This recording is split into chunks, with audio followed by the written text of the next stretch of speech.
Chapter 236. Mrs. Zhang smiled and said, Xiao, your mother has told me about the matter between you and your uncle's family. Grandma doesn't blame you. Shangwen, he really changed. Do you know what your grandfather hoped for the most before he died? What is it? The smile on Tan Xiao's face slowly disappeared as he asked in a low voice. Mrs. Zhang sighed. I hoped that Shangwen would go bankrupt and have no money. Tan Xiao's brows raised as he asked with a confused expression. Why? Mrs. Zhang said, when he had no money, his character was very good. He was docile and polite to everyone. But ever since he became rich, he offended all the young and old men in the village. Furthermore, it's been 3 years and he hasn't come back even once. I know that you and your mother must have suffered a lot in Star City all these years. But he, alas. Upon hearing this, Tan Xiao felt warm inside. However, he could still keenly feel the bitterness in his grandmother's tone. After all, Su Shangwen was her biological son. What mother didn't wish for her son to be well? Tan Xiao pondered for a moment and slowly said, Grandma, let him stay in prison for a few years first. When he's sharpened enough, I'll think of a way to get him out. I hope he can turn over a new leaf and have a bit of humanity at that time. An excited expression flashed in Mrs. Zhang's eyes as she silently nodded. Tan Xiao spoke again. Grandma, wait for me to cure your leg. Then you can come with us to live in Star City.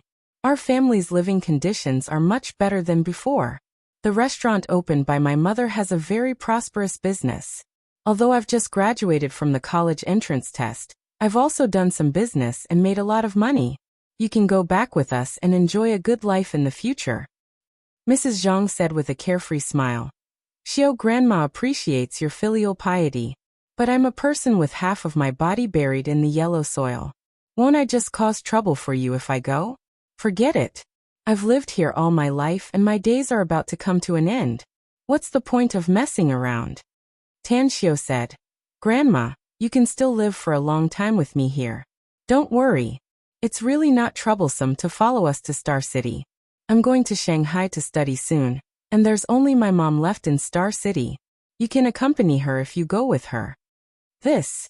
Madame Zhang looked at Su Lingyun, whose face was full of anticipation, and hesitated. Su Lingyun quickly said, Mom, I really don't feel at ease leaving you here alone all the time. Just listen to Xiao. If you come with us to Star City, we can live together every day. Our family's condition wasn't very good before, but now it's better. We have a big villa, a big restaurant, and Xiao has a big company in Star City. Zhang took a deep breath and shook her head.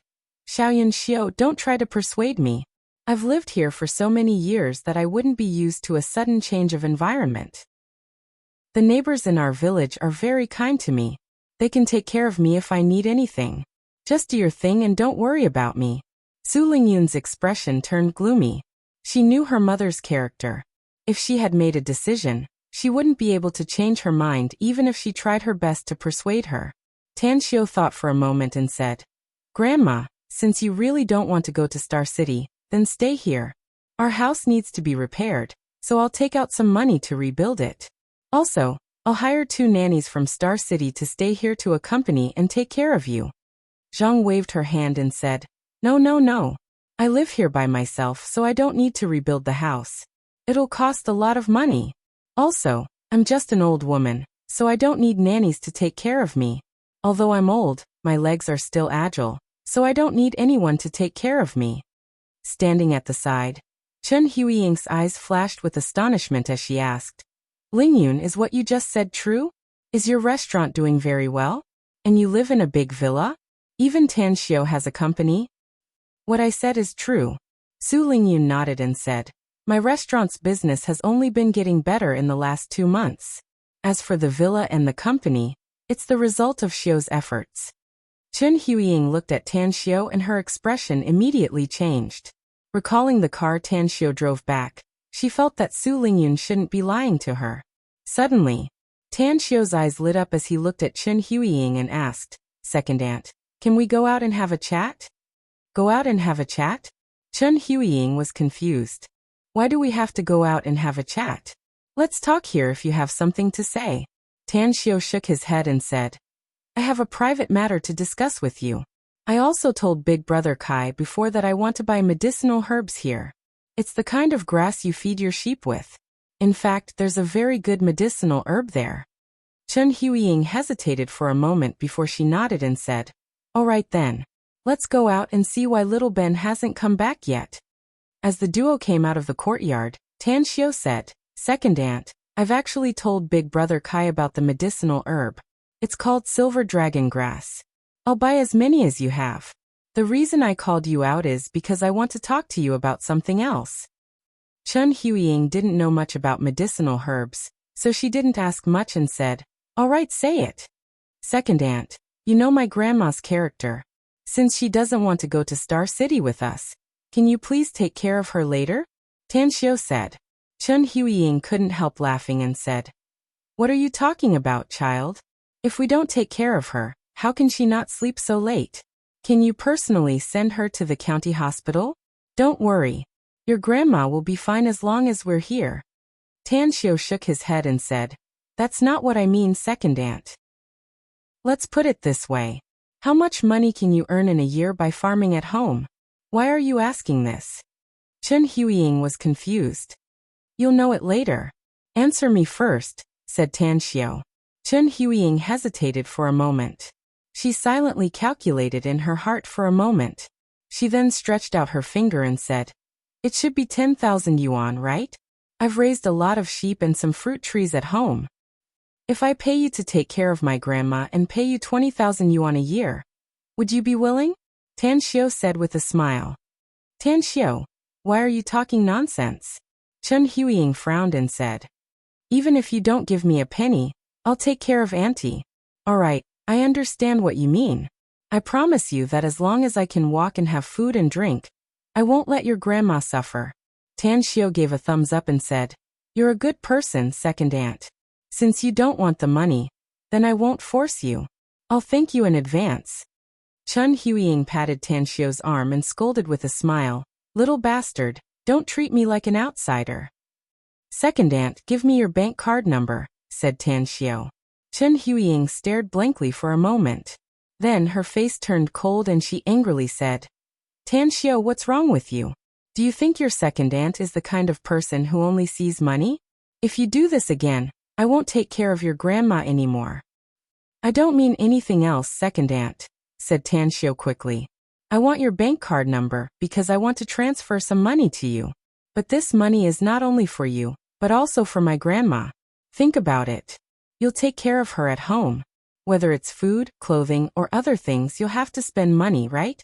I'll transfer 100,000 yuan to your card, so you can buy more clothes and food for my grandma in the future. You can tell me when you've spent the money. I'll transfer the money to you at that time." 100,000 yuan? Chen Huiying's heartbeat sped up. But after a few seconds, she shook her head and said, "Tan Xiu, I really can't take this money.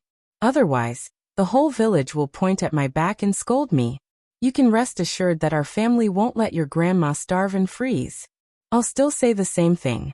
If our family has food, drinks, and clothing, then your grandma will have enough."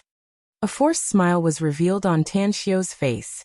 After hesitating for a moment, he reluctantly said, "Since you really don't want the money, then forget it.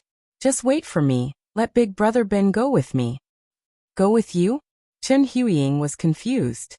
"Didn't you say that you're going to study in Shanghai soon? Besides building houses for others, little Ben only knows how to farm. Why would he go with you? I'll arrange a job for him with a good salary. If he's diligent and conscientious in his work, I guarantee you that he'll be able to earn enough money to buy a house in Star City in a few years at most. I think you also hope that Big Brother Ben can make a name for himself and walk out of our small mountain village, right?" Chen Huiying's eyes lit up. Tan Xiu's words really hit the bottom of her heart. It was because her son was incompetent and their family didn't have much money. Up until now, their family had yet to build a new house, and her son had yet to find a wife. Seeing other children of the same age in the village living in new houses and marrying new wives, and even some of their children were already a few years old, she was very anxious. "Tan Xiu, can you really arrange a job for little Ben? Can he really have a good income?" Chen Huiying asked with a bit of worry. "Don't worry," Tan Xiu said. As long as Big Brother Ben is willing to work hard, he'll definitely make a lot of money in the future. If he really can't do it, I'll let him work in my company. I'll give him 8 or 10,000 yuan a month. Chun Huiying clapped her hands and said with an excited expression, Great, great, great. Thank you so much. I'll definitely take good care of your grandmother and treat her like my own mother-in-law. Upon hearing Chun Huiying's assurance, Tan Xiu finally felt relieved. He said with a smile, Second aunt, please don't tell anyone about what we just talked about. Don't tell anyone, including Big Brother Ben. Chun Huiying heavily nodded and said, Don't worry. I'll let the words we talked about today rot in my stomach. Tan Xiu, bring it. While speaking, Su Ben hurriedly ran from the distant path and shouted while waving the small box in his hand. Behind him was the old village chief, Su Changhe, who was over 70 years old, who trotted after him. Chapter 237. Su Changhe had absolute prestige in the Su family village. In the past few years, he had led everyone in planting fruit trees and crops. He would be the first to rush to the front whenever something happened to a family. He would always help whoever was in trouble without any complaints or regrets. Even his son, the current village head of the Su family village, admires him and is particularly filial. Xiao, do you remember who I am? Su Changhe was a gentle person. After seeing Tan Xiu, the wrinkles on his face immediately smoothed out, and his whole old face bloomed with a smile. Tan Xiu smiled. Old village chief grandpa. Su Changhe laughed heartily and said, Not bad. You've really grown into a young man. You haven't come back for almost 2 years, right? This guy is really tall. Tan Xiu said, It's true that I haven't been back for nearly 2 years. If it wasn't for the fact that something happened to me, I would have come back to see you long ago. Su Changhe nodded and said, Your surname is not Su, but you are a child of our Su village. By the way, I just heard from little Ben that you brought your grandmother back? And you want to treat your grandmother yourself? Tan Xiu, this old man's broken legs and arms are no small matter. Do you really have the confidence that you can handle it? Tan Xiu said confidently, Grandpa old village chief, I'm really confident. Recently, I've been giving medical services in Star City Chinese Medical Hospital, and can be considered as a doctor now. Su Changhe was shocked. You're working at Star City Chinese Medical Hospital? That's not right. You should be in high school now. You should be taking the college entrance examination this year. How? Tan Xiu smiled. Old village head grandpa, you really remember my matters clearly. That's right, I have indeed just finished my college entrance examination. When the sun rises, I can check my college entrance examination results. As for giving medical services at Star City Chinese Medical Hospital, it's because I was invited by the hospital's president. At the side, Su Ben suddenly said, Tan Xiu, you're going to work at Star City Chinese Medical Hospital. Do you know any powerful leaders? The rest of the wounded in our village have been sent to Star City. When I arrived at Grandpa Village Chief's house, Gen Z called me and told me that they had just settled down in Star City Chinese Medical Hospital. But what? Asked Tan Xiu with a frown. Su Ben forced a smile and said, They said that recently, they heard that a divine doctor appeared in Star City Chinese Medical Hospital. Patients from all over the province are flocking to Star City Chinese Medical Hospital. There are indeed doctors on duty there, but there's no ward. Tang Xiu took out his mobile and dialed a cell number. Hello, master? Dai Xinyue's voice came from the phone. She seemed to be in a very chaotic environment, and there were also noises that were not very loud. Dai, I'm at the hospital? Dai asked. Dai Xinyue said, I'm in the hospital. There are a lot of patients tonight, so I'm still busy. I been Dai. I Tian days. I days and said, Doctor. To doctor of Tian 5 to wounded patients who were sent. Mued Ben's village. Find and help to arrange rooms for ward for them. Help. Dai Xinyue hesitated. Master, I don't have that authority. Li if she is. If. Li there. Young family Yang is. If she's not there, go find Li Hongji. In any case, help me arrange it tonight. Alright. Dai Xinyue put down her phone with a frown. Tan Xiu looked at Su Ben and Su Changhe and said, "Don't worry. I've already arranged it on the phone. It should be ready soon. Big brother Ben, you contact them and keep an eye on the situation there. Let's go inside now. I still have to treat Grandma." "Let's go inside." Su Changhe quickly waved and said. The dim light flickered in the dilapidated tile-roofed house. The light bulb tied by the rope was constantly swaying with the wind, creating layers of light and shadow. Tan Xiu squatted beside Zhang Shi. He gently lifted her leg and said, "Grandma, it will be a bit painful when I treat you. Please bear with it. I'll be able to cure your injury in a short time." Zhang Shi said with a smile, "Just do it. I can bear it." Tan Xiu nodded. He took out the silver needles from the box and quickly sealed the acupoints near the broken bone. Then he constantly rubbed the silver needles with his fingers. Soon, the purplish-red swollen part of Zhang Shi's leg turned purplish-black, and the degree of swelling became bigger. About half a minute later, Tan Xiu's fingers slowly pulled out a silver needle. In a flash, black blood spurted out. When all the silver needles were pulled out, black blood spurted out from the places where the silver needles had not been inserted. "Xiu, this." Su Lingyun's pupils shrunk and a horrified expression burst out from her eyes. Tan Xiu calmly said, "The broken bone punctured the capillaries, causing the internal blood clot to appear. The clotted blood must be let out." Su Lingyun came to a realization, and her heart that was hanging in the air was slightly relieved. Tan Xiu pinched a silver needle. The moment the black blood stopped flowing, he held the broken bone with both hands, and suddenly exerted force to realign the bone and adjust its position. With the help of star power, the broken bone was restored to its original position. 2 pieces of bone the size of rice grains were accurately adjusted by Tan Xiu to the original position. "It hurts." Thick sweat overflowed from Zhang Shi's forehead and slid down her wrinkled face. Tan Xiu's hands were filled with star power. Although he knew that his grandmother must be suffering great pain at the moment, in order to cure her leg injury, Tan Xiu felt a little uncomfortable, but he still endured it. He reduced the strength of his hands by half and slowly kneaded. He infused his star power into his grandmother's leg injury to nourish and repair the bones and muscles, which could play a role in speeding up the healing process. A few minutes later, the painful look on Zhang Shi's face disappeared a little, and her knitted brows relaxed a lot. 10 minutes later, Zhang Shi looked at Tan Xiu in surprise. She only felt a faint pain in her leg now. If she did not pay attention, she would not feel it. Half an hour later, the painful look on Zhang Shi's face disappeared completely, and was replaced by a strong feeling of comfort. The pain in her leg disappeared completely. Instead, after a burst of coolness, the place where the bone was originally broken became warm, as if the inside of the bone was being roasted. An hour later, Tan Xiu let go of his hand and looked at his grandmother who had fallen asleep. He made a silent gesture to the others in the room, pulled the quilt over her, and then gestured for everyone to leave the room. In the courtyard, Su Lingyun hurriedly asked, "Xiu, how is your grandmother's injury?" Tang Xiu let out a faint smile and said, "I've already dealt with it. Grandma will recover in a week at most. However, during this week, I'm afraid she will not be able to walk around much.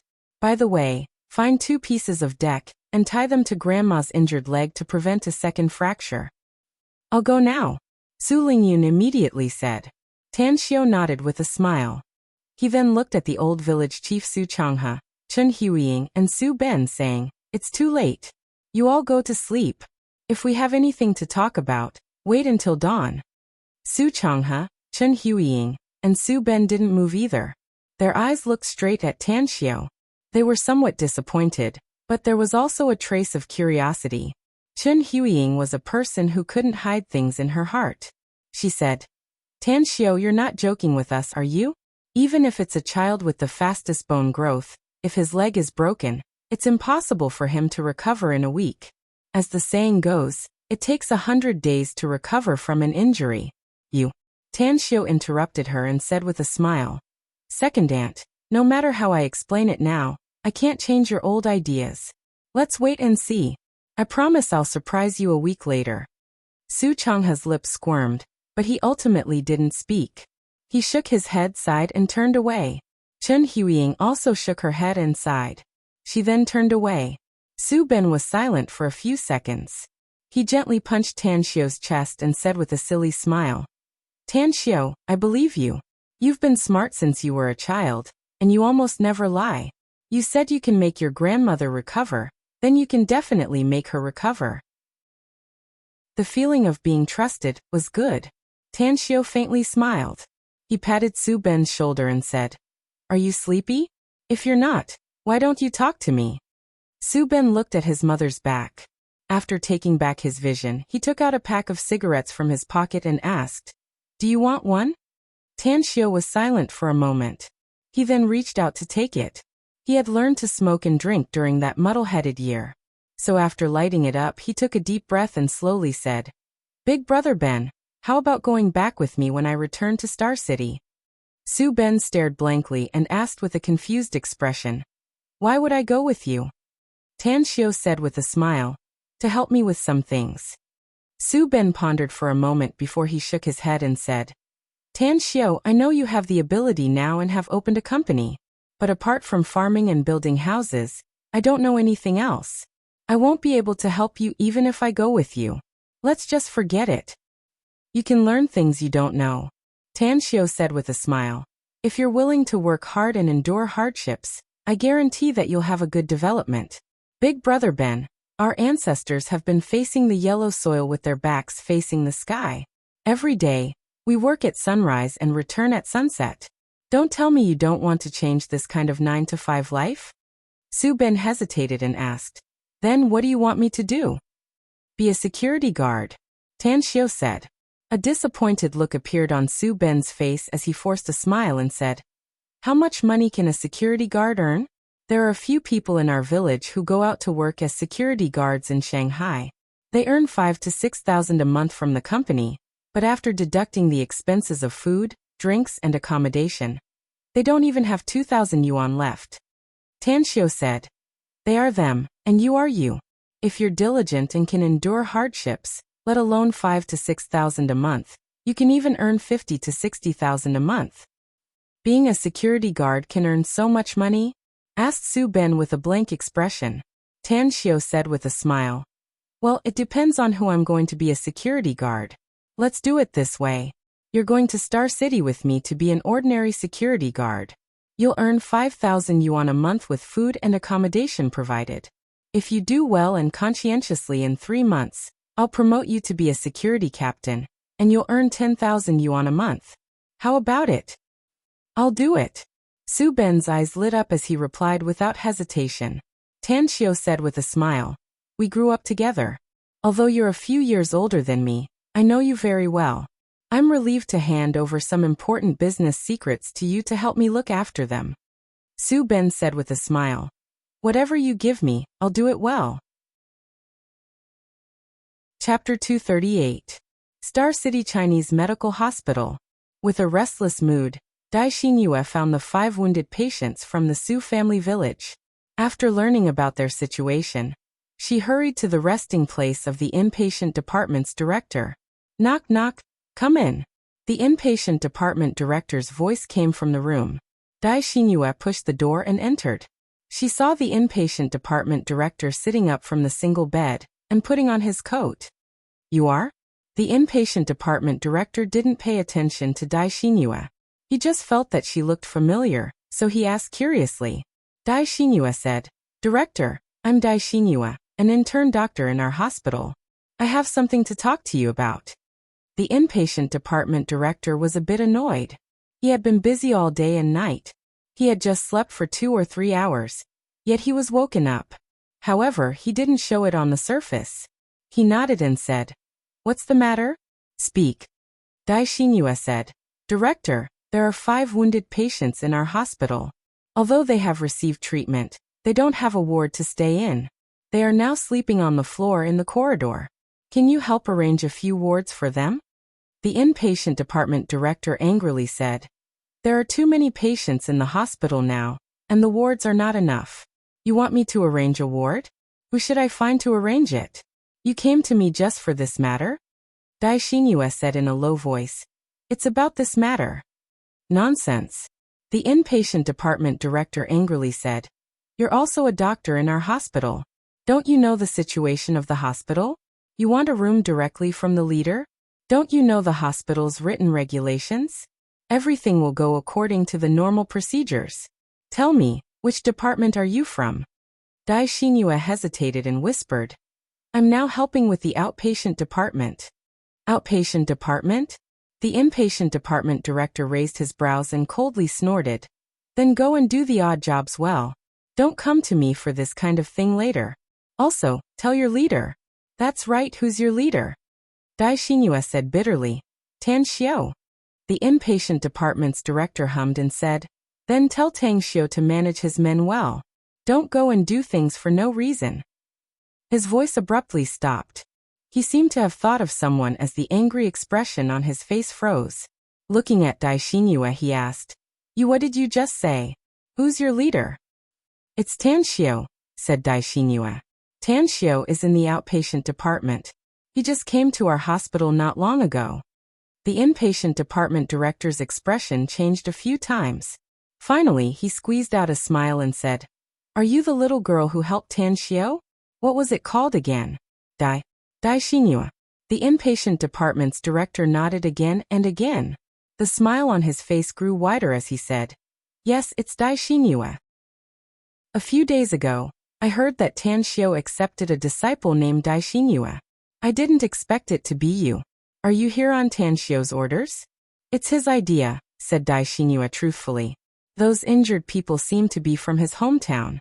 The inpatient department director immediately stood up and said in a deep voice, Come with me. I remember that our hospital still has 2 wards reserved for acute patients.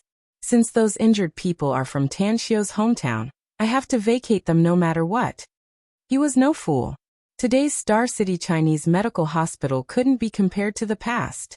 Nowadays, whether it was the reputation of Star City Chinese Medical Hospital or Tan Xiao's, both were extremely resounding. Not to mention a large number of patients from the province. Even patients from all over the country came after hearing the news. Even a few days ago, the people from the TV station wanted to interview him. But the president knew that Tan Xiao didn't want to be in the limelight, so he suppressed the matter. Although he was the inpatient department director, and seemed to be about to be promoted, he was very self-aware. Compared to Tan Xiao, he couldn't even be considered as a dish. Even the principal had to serve that little ancestor now. Didn't he see it? Tan Xiao had only been working in the hospital for less than a week, yet the president had personally accompanied him to eat several meals.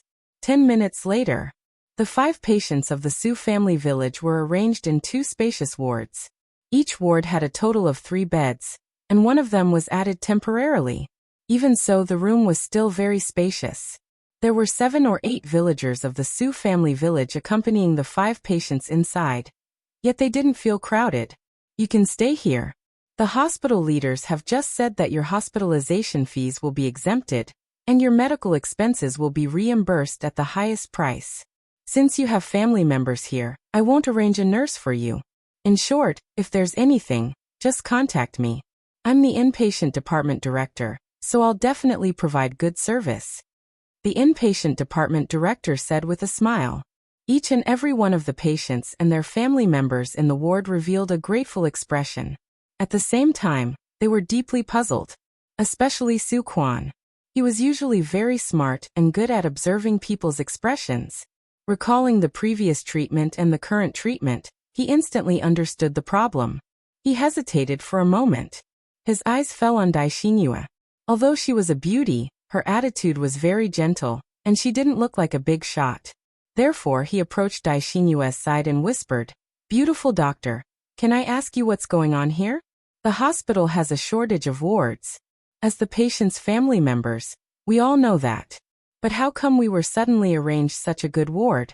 Moreover, all 5 of us are staying here. Dai Xinhua chuckled. It's my master who asked me to find the inpatient department director. Who's your master? Does he know us? Su Quan asked with a confused expression. My master is Tan Xiao. He's also a doctor in this hospital, said Dai Xinhua. Tan Xiao? Su Quan stared blankly for a moment. Then, An incredulous expression appeared on his face as he said, "You're not talking about the Tan Xiao who studied in Xingqing First High School, are you?" "Yeah," Dai Xinhua said with a smile. "My master did study in Xingqing First High School before, and he just took the college entrance test this year." Su Quan's lips squirmed a few times. He suddenly realized that his childhood friend seemed to have changed. Not only did he become a doctor in Star City Chinese Medical Hospital, but he also had a beautiful apprentice. Even the director of the inpatient department personally came over to arrange a room for everyone. Looking at Su Quan's shocked expression, Dai Xinhua said with a chuckle, "Actually, you can't find a ward. It's mainly my master's fault. If it weren't for my master, you could have come to our Star City Chinese Medical Hospital at any time." Su Quan stared blankly and asked with a confused expression, "What do you mean?" Dai Xinhua said with a smile, "Do you know why our hospital's wards are so tight?" Su Quan nodded and said, "I've inquired about it. I heard that a very powerful divine doctor came to Star City Chinese Medical Hospital recently. During this period of time, the godly doctor was able to cure any patient. Therefore, a lot of patients from all over the country have heard the news." "You mean?" Dai Xinhua said with a smile. "Very smart. That's right. The one who caused this situation is my master, Tan Xiao." Su Quan's mouth twitched a few times. For a moment he didn't know what to say. However, the warmth and gratitude in his heart didn't lessen even a bit. He knew that if it weren't for Tan Xiao, perhaps the villagers would still be lying in the corridor, and they would be squatting in the corridor to take care of the wounded. "Where's your master? Can I see him?" Dai Xinhua said. "I don't know where he is." A disappointed expression appeared on Su Quan's face. Suddenly, his expression moved as he recalled that Tang Xiu's grandmother seemed to have been injured because of this incident. Since he knew about the Su family village, then he must have rushed back to Qinghe County. In a flash, he quickly took out his mobile and dialed Su Ben's cell number. "Hello, big brother Ben, have you seen Tan Xiao?" At the Su family village, Su Ben was chatting with Tan Xiao when he received Su Quan's call. After hearing the inquiry, he said, "I've seen him. We're chatting." Su Quan immediately said, "Give him the phone. I want to talk to him." Su Ben complied and handed the phone to Tan Xiao. He then said with a smile, "It's a call from Quan Zi. He's looking for you." Tan Xiao faintly smiled. He had a good relationship with Su Ben because his grandmother's house and Su Ben's house were only separated by a wall. Tan Xiao loved to play with Su Ben since childhood. As for his good relationship with Su Quan, it was because they were of similar age and had been together since childhood. They were the kind of people who went to the river to fish, climbed trees and dug birds' nests. "Quan Zi, you're looking for me?" Tan Xiao said with a smile. Su Quan called out, "Tan Xiao, is it really you? You're also the one who arranged the Star City Chinese Medical Hospital's matter? Have you been settled there?" Tan Xiao asked with a smile. "I just made a phone call, that's all." Su Quan was shocked and said, "Amazing. You're really amazing now, kid." Even the inpatient department's director was alarmed by a phone call. "He personally arranged 2 wards for us. The most unbelievable thing is that you turned out to be the mysterious divine doctor of Star City Chinese Medical Hospital." "Alright, don't shout, kid," Tan Xiao scolded with a smile. "When will you come back from Star City?" Su Quan said. "I'll rush back overnight. The 5 injured villagers are being looked after by their families. I'm responsible for sending them here.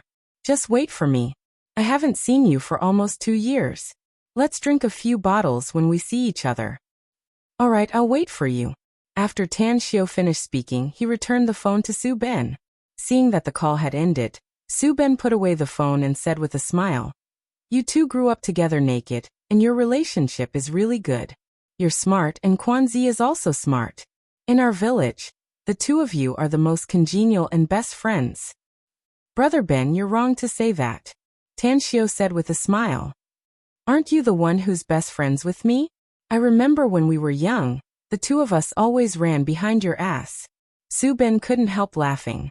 He smiled a lot more than usual when he was with Tan Xiao. Tan Xiao took a puff of his cigarette and changed the topic, saying, "Brother Ben, can you tell me about the situation in the village? Who's the leader of the troublemakers in our village?" The other party is so arrogant, yet he can get the approval from the government. I'm afraid he has a powerful background, right? Chapter 239. His name is Hong Changyin. He's the owner of the Imperial Water Royal View City Real Estate Company in our county, said Su Ben with a forced smile. Some time ago, he cooperated with a businessman from Blue City to build an industrial park here. I don't know how Hong Changyin got the government to approve the document, and even let the government participate in it. Therefore, the government issued a land expropriation document to us. What's Hong Changyin's background? Asked Tan Xiao. He's County Magistrate Hong's nephew, said Su Ben. Tan Xiao suddenly understood. He finally understood how big Hong Changyin's power was. Even the doctors in the county hospital were bought by him. However, he didn't care about the other party's background. He would definitely make them pay a painful price for daring to hurt his grandmother. Not only Hong Changyin, but also County Magistrate Hong and the leaders of the county hospital. Whoever was involved in this matter would have to pay a painful price. Tan Xiao took out his mobile and opened a webpage using the 3G network. He searched for information about the Imperial Water Royal View City Real Estate Company in Qinghe County, and quickly found Hong Changyin's personal information. Go rest, Big Brother Ben. Remember to give me the silver dragon grass tomorrow. Su Ben nodded and turned to leave. Tan Xiao took a blanket from the car and returned to his grandmother's house. He found his mother, Su Lingyun, sitting on the bed in a daze, while his grandmother was still sleeping soundly. Mom, you also sleep? Tan Xiao said softly. Su Lingyun looked up with a smile on her face. She gently shook her head and said, I just tidied up the place you used to live in the room next door and made the bed. You've been tossing and turning for so long, so you also go to sleep.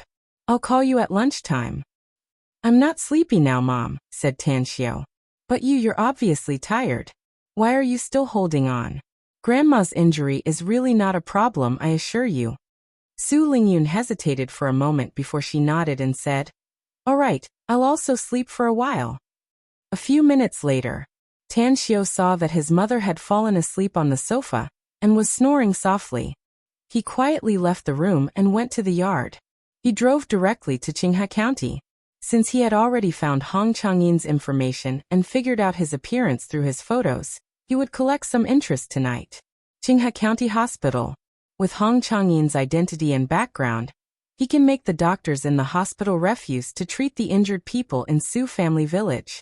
He was also injured in the conflict and should be hospitalized in the hospital. However, Tan Xiao didn't drive to Qinghe County Hospital openly. Instead, he parked outside a row of closed storefronts near Qinghe County Hospital. Then, he quietly slipped into a nearby alley. A few minutes later, he quietly slipped into the hospital.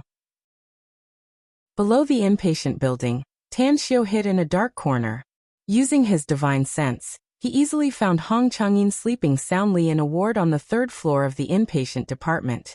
On the other bed in the ward, there was a young girl lying on it. Tan Xiao didn't take the stairs because there were surveillance cameras on the stairs and elevators of the hospital. So he was strong and vigorous.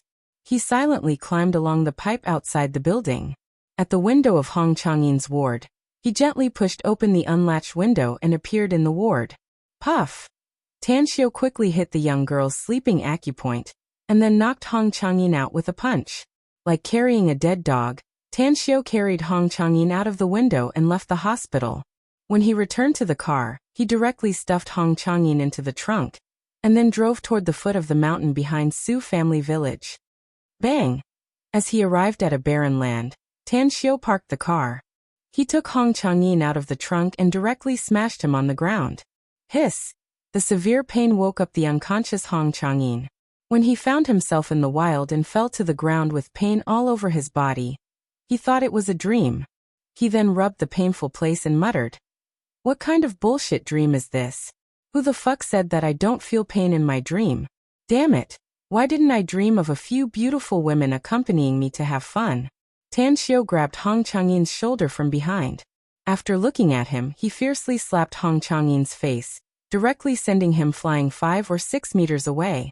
After spurting out blood and 2 teeth, he fell to the ground again. Now, do you still think it's a dream? There are no beautiful women here, but there are a lot of wild beasts, such as wild boars and wolves. Do you want me to get a few back and provide them to you so that you can vent your excessive hormones? Tan Xiao walked a few steps and sneered with his arms crossed. The loud slap, the burning pain on his face, and the thick taste of blood in his mouth made Hong Changyin suddenly wake up. It was not a dream at all. He was originally sleeping in the hospital ward, but someone took him out of the hospital. In a flash, Hong Changyin felt cold all over, and his heart was like falling into an ice cave. He struggled to get up and stared at Tan Xiao, asking sternly, "Who are you? Why did you bring me here? Also, do you know who I am?" "Hong Changyin, I got you out, which means I know your background and don't care about it." Tan Xiao sneered. "Of course, I didn't make you come out to drink tea, but to kill you. I remember there's a saying that good will be rewarded and evil will be punished. You've done a lot of evil deeds, so today is the time for retribution. Do you have any last words before you die?" Fear appeared on Hong Changyin's face as he staggered back a few steps. He stared at Tan Xiao with vigilance and asked, "Little brother, I don't know you, do I?" "We really haven't met before," Tan Xiao said lightly. Hong Changyin seemed to recall something and quickly asked, "What's your surname? Is it Su? Are you from the Su family village?" "Hong Changyin, since you've guessed my identity, then I can't leave you alive," Tan Xiao said with a faint smile. "I'm afraid of trouble the most, and I'm also afraid that someone will settle accounts with me later. So you can go to hell." Having said that, Tan Xiao rushed toward Hong Changyin lightning fast. After Hong Changyin turned around and ran a few steps away, Tan Xiao's fist smashed on his back. He spurted out a mouthful of blood and directly fell to the ground. Tan Xiao's punch didn't directly take Hong Changyin's life. He didn't want to take Hong Changyin's life right now, because he felt that there were many means to vent his hatred more than taking his opponent's life. "Get up. It's too boring to play you to death like this. You have to resist, you have to struggle, you have to wail. Only in this way, killing you will make me feel good. If I feel good, I will let you die slower and enjoy the feeling of living a life worse than death." Tan Xiao kicked Hong Changyin's waist and shouted, "In the wilderness." The echo was like a curse, making Hong Changyin desperate. He suddenly regretted it. He regretted provoking the Su family village and provoking this madman. That's right. In his opinion, Tan Xiao was a madman. This was because only a madman would use cruel and torturous methods to kill and enjoy the resistance, struggle, and wail of the victim before death. Brother, how about we make a deal?" Hong Changyin struggled to stand up. Seeing that Tan Xiao didn't continue to attack, he hurriedly cried out in panic. Tan Xiao deliberately made a posture of continuing to attack, but when he heard Hong Changyin's words, he became interested and said with a smile, "Make a deal with me? You are a dying man. What kind of deal can you make with me? Do you want to give me a lot of money? You want me to spare you? Ha ha ha, impossible. This day next year will be the anniversary of your death. Even if the God of heaven comes, I will kill you." Hong Changyin's face changed, but for a chance of survival he shouted with all his strength, No. If you don't want money, I can give you other benefits. Follow me, how about following me? In the future, if I, Hong Changyin, can live a good life, brother, you can also live a good life. Follow me, I will let you enjoy a high position and wealth. I will let you have whatever you want in our Qinghe County. Pa. Tang Xiao arrived in front of Hong Changyin and fiercely slapped his face a dozen times, causing blood to flow out of his mouth. Only then did he stop and sneered. "Do you think I'm a psychopath? Do you think I'm a fool? Hee. If I let you go today, I'm afraid I won't be able to live a good life and enjoy a high position and wealth. I'm afraid you will find someone to kill me later." Hong Changyin did have such a thought, but when he heard Tan Xiao's words, despair rose in his heart. Because of fear and the injury on his waist, he felt pain all over his body and almost cried. "Brother, tell me what you want.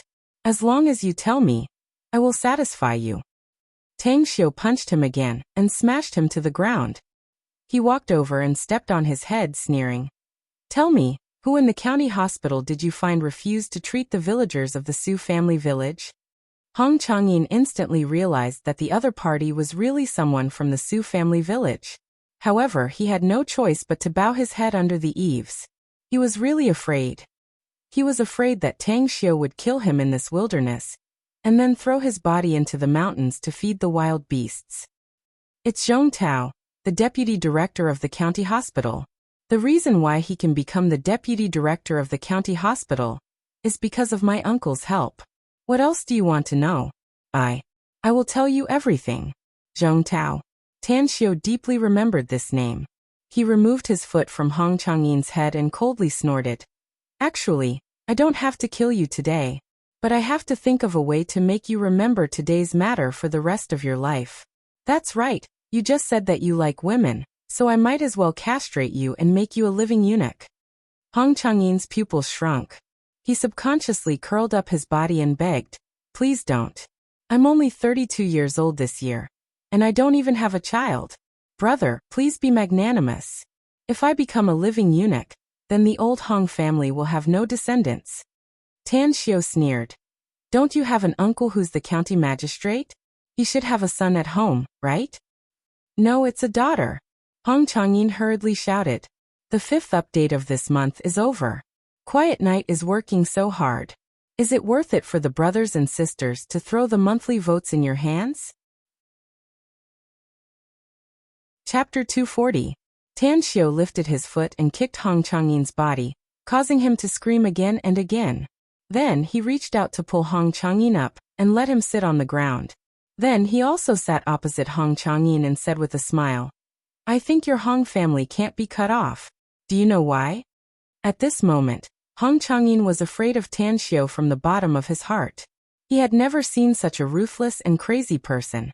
At this moment, he was more worried about his own life. However, facing Tan Xiu, he didn't dare to resist or struggle. He could only squeeze out a smile and asked, Why? Because you still have a father. Tan Xiu said with a smile. If my guess is correct, your father should still be alive, right? And your uncle, if you can't be a man, they should be able to find a woman to give birth to a son at their age. Of course, if they can't give birth to a son, then it's your Hong family's bad luck. Hong Changyin was so anxious that his tears flowed out. He desperately shook his head and cried, Brother, you're too kind and generous. Please spare me. Tell me what else you want. I won't even blink my eyes as long as I can do it. Tan Xiu was silent for a moment before he suddenly asked, How's your acting level? Hong Changyin stared blankly for a moment before he immediately nodded and said, Good. I can definitely satisfy you. What do you want me to perform for you? Call the vice president of the county hospital, Zhong Tao, and tell him to come here, said Tan Xiu. Remember, he can only come here alone.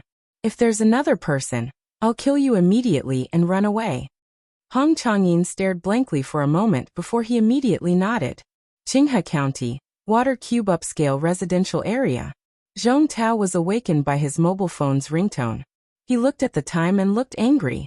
He picked up the phone and saw that it was an unfamiliar number. He hesitated for a moment before he picked it up and asked in a deep voice, Zhong Tao speaking, who is this? It's me, Hong Changyin. Hong Changyin's voice came from the phone. Boss Hong, why are you looking for me so late at night? Zhong Tao was confused. Hong Changyin said, Boss Zhong, do you still remember what I asked you to do for me today? I couldn't stay in Qinghe County anymore, so I planned to run away through the night. Don't ask so many questions. In short, I've offended a powerful big shot. As for you, I want to apologize. I'm afraid you've been implicated by me. What do you mean? Zhong Tao's sleepiness vanished in an instant. He abruptly jumped up from the bed and hurriedly asked, Boss Hong, what exactly happened? Hong Changyin bitterly smiled. I can't explain the specific situation over the phone. In short, even my uncle can't protect me from this matter. In fact, even my uncle might be implicated. So, your dream of becoming the director of the county hospital is about to be shattered. You might even end up in jail. It's all my fault. If there's a chance in my next life, I'll repay you. Let's not talk about it for now. That's all. Finished. Hong Changyin hung up the phone. Zhong Tao was dumbfounded as he listened to the busy tone coming from the mobile phone. He blinked his eyes and immediately dialed the inpatient department's number, saying in a deep voice, I'm Zhong Tao. Go to Boss Hong Changyin's ward and see if he's still there. Please wait a moment. A few minutes later, the call came back. Zhong Tao picked up and asked in a deep voice, How is it? Is Boss Hong there? He's not here. Only his girlfriend is sleeping in the ward. The voice came again. In an instant, Zhong Tao's whole body turned cold. He was eager to figure out what exactly happened, so he dialed the number just now. 10 seconds later, the call was connected. Boss Hong, please explain it to me clearly. What the hell is going on here? Hong Changyin said in a deep voice. I've already told you everything. Also, I'm going to throw this number away soon, so don't call me again. Wait. Zhong Tao shouted. Where are you now, Boss Hong? I'll come to you immediately. Hong Changyin said bitterly. I just came out of the Su family village not long ago. I'm going to hide in the mountain behind the Su family village. I'll leave as fast as possible tomorrow morning. Zhong Tao said loudly. Please wait for me. I'll come to you immediately. Hong Changyin didn't hang up the phone. He was silent for more than half a minute before he slowly said, President Zhong, I believe you won't betray me. Since you want to know the seriousness of this matter, then hurry up. I'll be waiting for you at the foot of the mountain behind the Su family village. Also, you must remember that apart from you, no one else can tell my whereabouts, and you can't bring anyone else here. Understood. Zhong Tao replied. After hanging up the phone, he hurriedly put on his clothes, grabbed the car key, and rushed out of the door. At the foot of the mountain behind the Su family village, Tan Xiao patted Hong Changyin's red and swollen cheek with satisfaction and praised. You really have a talent for acting. It seems that you're begging me to spare your life, but it's all fake. Hong Changyin's pupils contracted as he shook his head and said, No, absolutely not. Tan Xiao thought for a moment and then slowly said, Words are no proof. Prove it to me. How? Hong Changyin asked. Break your own leg. Tan Xiao said indifferently. What? Hong Changyin's body trembled and a panic-stricken look appeared on his face. If you don't dare to do it yourself, I'll help you, Tan Xiao said lightly. I don't have any good points, but I like to help others. Hong Changyin said with a trembling voice, Brother, please spare me. If I break my leg, I'll be a cripple for the rest of my life. Please be magnanimous and spare me this time. I won't dare to bully others anymore, and I won't do bad things anymore. Also, I guarantee that I'll immediately retreat when I see you in the future. Tan Xiao shook his head and said, If I let you die at midnight, you won't be able to live until midnight. If I let you break your leg, you won't be able to leave safely. This is your last chance to live. Whether you can grasp it or not is your own business. I'll give you a minute. If you haven't done it in a minute, then you can enjoy your life in hell. Hong Changyin looked at the grim expression on Tan Xiao's face, and the despair in his heart became more intense. In his heart, Tan Xiao was a devil, a ruthless and merciless devil. He didn't want to die. He still had a great fortune, a great life, and decades of life to squander. I'll break it. Hong Changyin glanced around and saw a stone a few meters away. He immediately crawled over, picked up the stone, and fiercely smashed his calf. A heart-wrenching and lung-splitting howl reverberated at the foot of the mountain. Tan Xiao nodded with satisfaction. His grandmother's leg was broken. If it weren't for his superb medical skills, it was likely that even if his grandmother's leg was cured, there would still be some sequelae, and it was very likely that she would become a cripple. Therefore, Hong Changyin's sin was to taste the feeling of becoming a cripple. However, Tan Xiao hated Hong Changyin's painful howl. After walking over, he pressed Hong Changyin's thigh, and his fingers quickly pressed several acupoints on his calf. Immediately, Hong Changyin's screams and howls abruptly stopped. How come it doesn't hurt anymore? Hong Changyin's twisted face finally slowly returned to normal.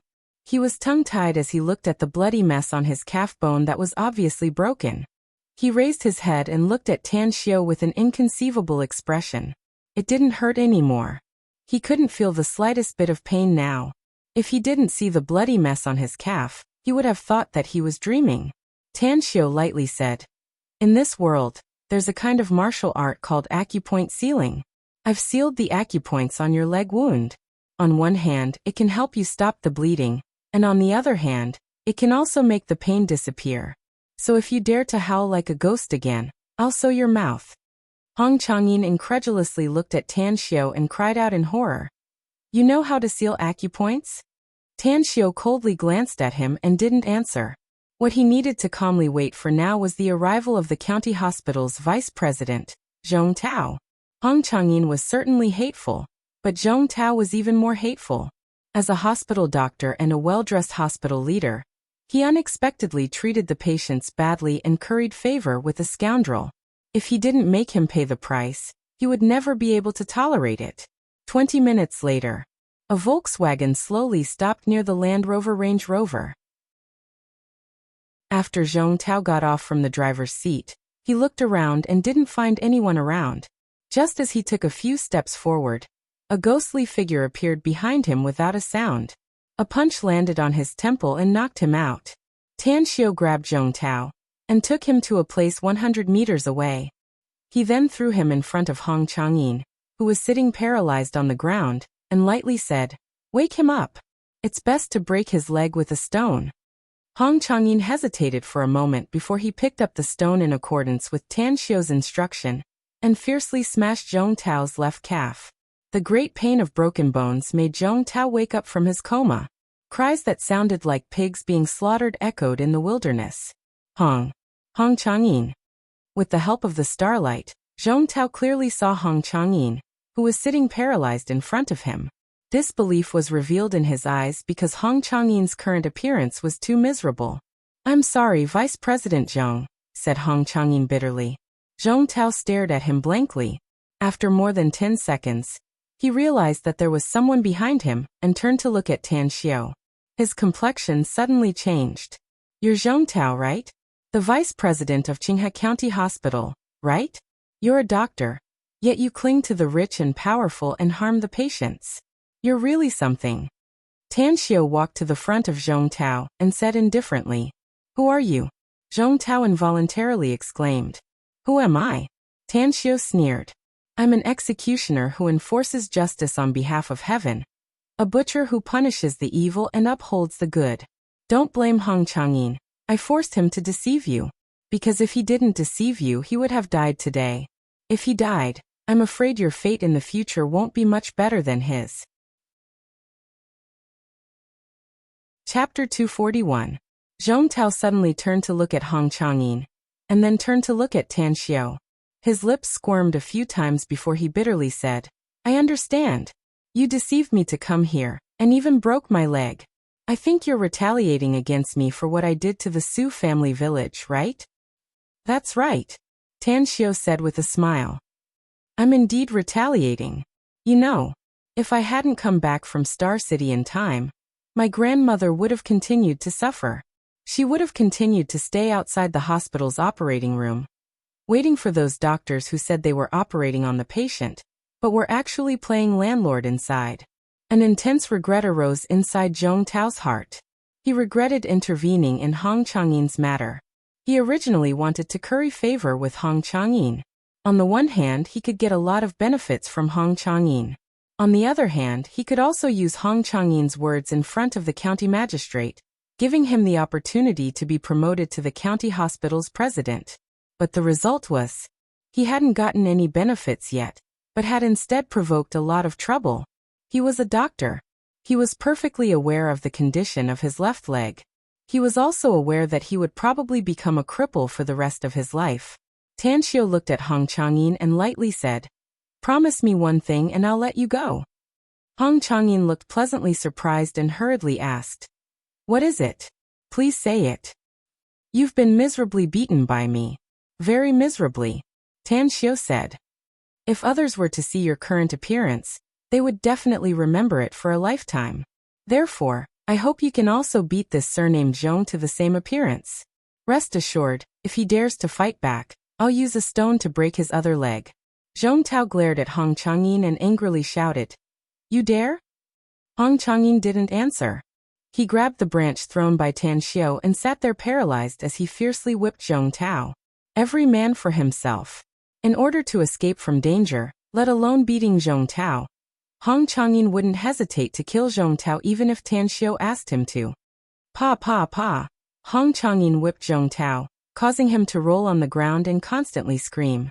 After fighting for a full 2 to 3 minutes, Zhong Tao's head was badly battered and bleeding, looking exceptionally miserable. Only then did he stop and look at Tan Xiao expectantly.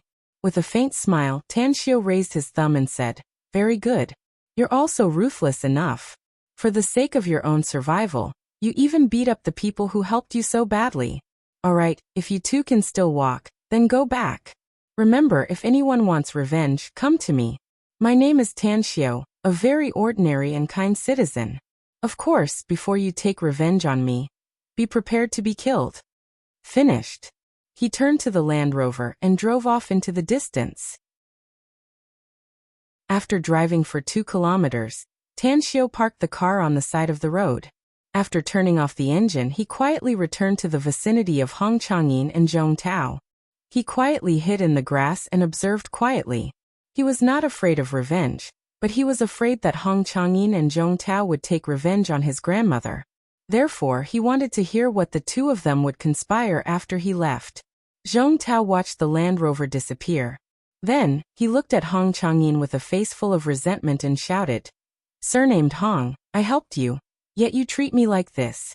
Good, you're really good. Today's matter is not over yet. Even if you have money and power, even if I die, I'll drag you down with me. Just wait for me, you fucking wait for me." Hong Changyin looked at Zhong Tao and didn't speak for a long time. His expression was constantly changing. A murderous intent emerged in his eyes. He suddenly felt that what Tan Xiao said was right.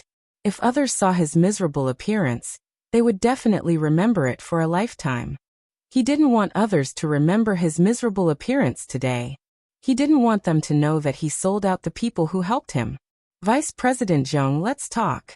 Finally, Hong Changyin spoke. "What else is there to talk about?" Zhong Tao hatefully shouted. "You're greedy for life and afraid of death.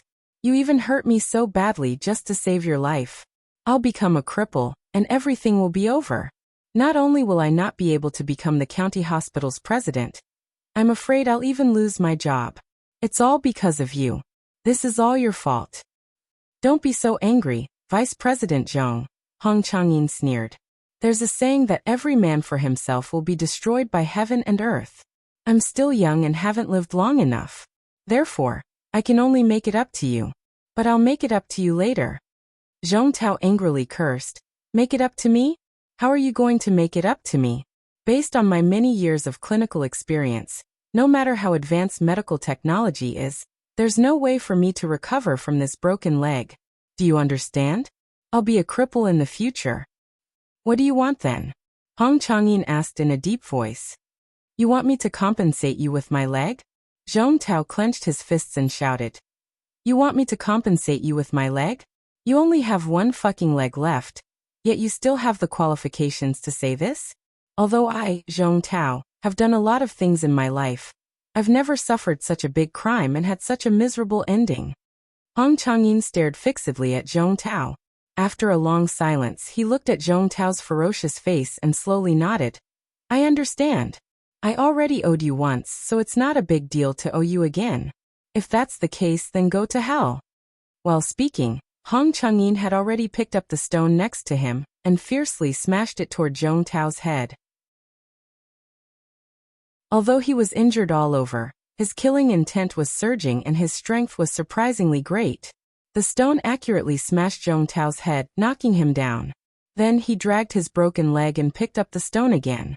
He held it with both hands and smashed Zhong Tao's head again and again. Huff!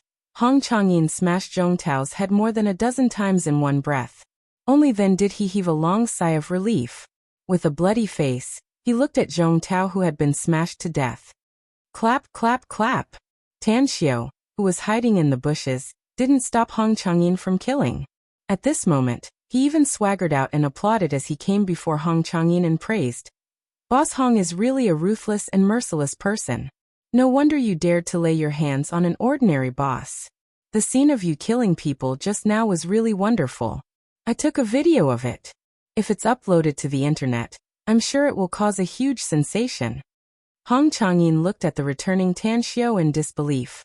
He almost cried after listening to Tan Xiao's words. He had the guts to kill Zhong Tao, but he didn't have the guts to retaliate against Tan Xiao. However, he didn't expect that not only would he be beaten miserably by Tan Xiao, but Tan Xiao would also get the evidence of him killing people. In an instant, he almost fainted. "What's wrong?"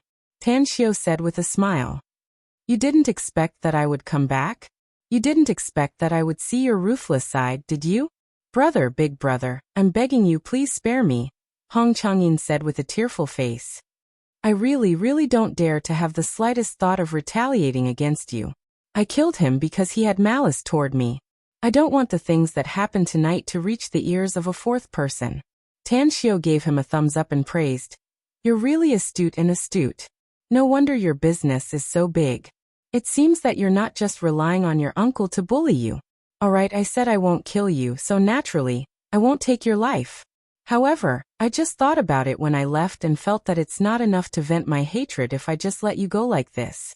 So I wanted to break your other leg. But now, I've changed my mind." Hong Changyin's heart turned cold and he cautiously asked, "Then can you let me go now?" "You can leave at any time," Tan Xiao said with a smile. "However, the premise is that you have to compensate the injured villagers after you leave, and the amount must not be less." "Money?" Hong Changyin secretly heaved a sigh of relief. He patted his chest and guaranteed, "Don't worry. I'll definitely personally. No, I'll definitely send someone to send the compensation to the villagers. Also, the project I'm going to do will be stopped immediately. If anyone dares to have any ideas about the Su family village in the future, I, Hong Changyin, will not let them go. You see, is this okay?" Tan Xiao nodded with satisfaction. He reached out to pick up Hong Changyin and lightly said, "You've broken a leg.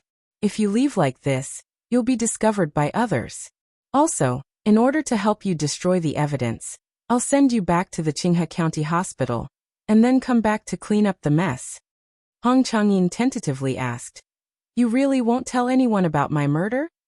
Tan Xiao lightly said, "As long as you can do what you said, I'll cover it up for you." Thank you, brother," Hong Changyin said gratefully. Tan Xiao looked at Hong Changyin with a smile, and carried him back to the parking place. Then, he quietly sent him back to the county hospital ward as fast as he could. "Brother, you took me out like this?" Hong Changyin was sent back to the hospital ward, and found that his girlfriend was not there.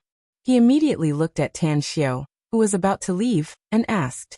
Tan Xiao turned around and lightly said, "What? Is there a problem?" Hong Changyin desperately swallowed his saliva and shook his head. Although Tang Xiao was able to grab him and easily climb up to the third floor of the inpatient department and send him back from the window with ease, he was shocked to the point that it was hard for him to be able to recover, but he did not dare to show it. Terrifying. Monster. This kind of appellation emerged in his heart one after another. Tan Xiao lightly said, "Let alone you live on the third floor, even if you live on the 30th floor, I can easily get you out and send you back if I want to. You can't even think about my ability. Alright, I think you have a way to solve the problem here. I'll take care of the rest." After that, Tan Xiao's figure was as fast as lightning. In an instant, he slipped out of the window and disappeared into the night in the distance. Hong Changyin limped to the window and looked at the dark scene outside. Yet the fear in his heart didn't reduce much. He was full of fear toward the unknown. He was even more worried that Tan Xiao would go back on his words and hand over the evidence of his murder to the police or publish it on the internet. "I can't care so much anymore. I have to find an excuse to cover up my injuries." Hong Changyin pondered for a few minutes. He then dialed a cell phone number and spoke in a deep voice. "Huzi, don't sleep yet. Immediately come to the hospital alone. Remember to bring a stone and come directly to my ward. Be quick." Chapter 242. Tan Xiao drove back to the mountain behind the Su family village, and threw Zhong Tao's corpse into the mountain to feed the wild beasts. When he returned to his car, Tan Xiao frowned. Corpse. He could deal with it. But what about this car? After hesitating for a long time, Tan Xiao finally decided to drive the car away. He remembered that there was a small lake about a dozen kilometers away, and it shouldn't be a problem to throw the car into the lake. An hour later, when the sky was just starting to brighten, Tan Xiu finally erased all the traces and drove back to the Su family village. Yo, this is little Xiu? Just when Tan Xiu stopped the car, an uncle who was passing by came over. They circled around the Land Rover SUV twice before their eyes landed on Tang Xiu, who just got off the car.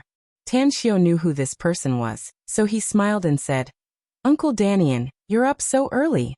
Su Danian looked at Tan Xiu with a surprised expression, then looked at the Range Rover SUV before he curiously said, It's cool in the morning to mow the weeds.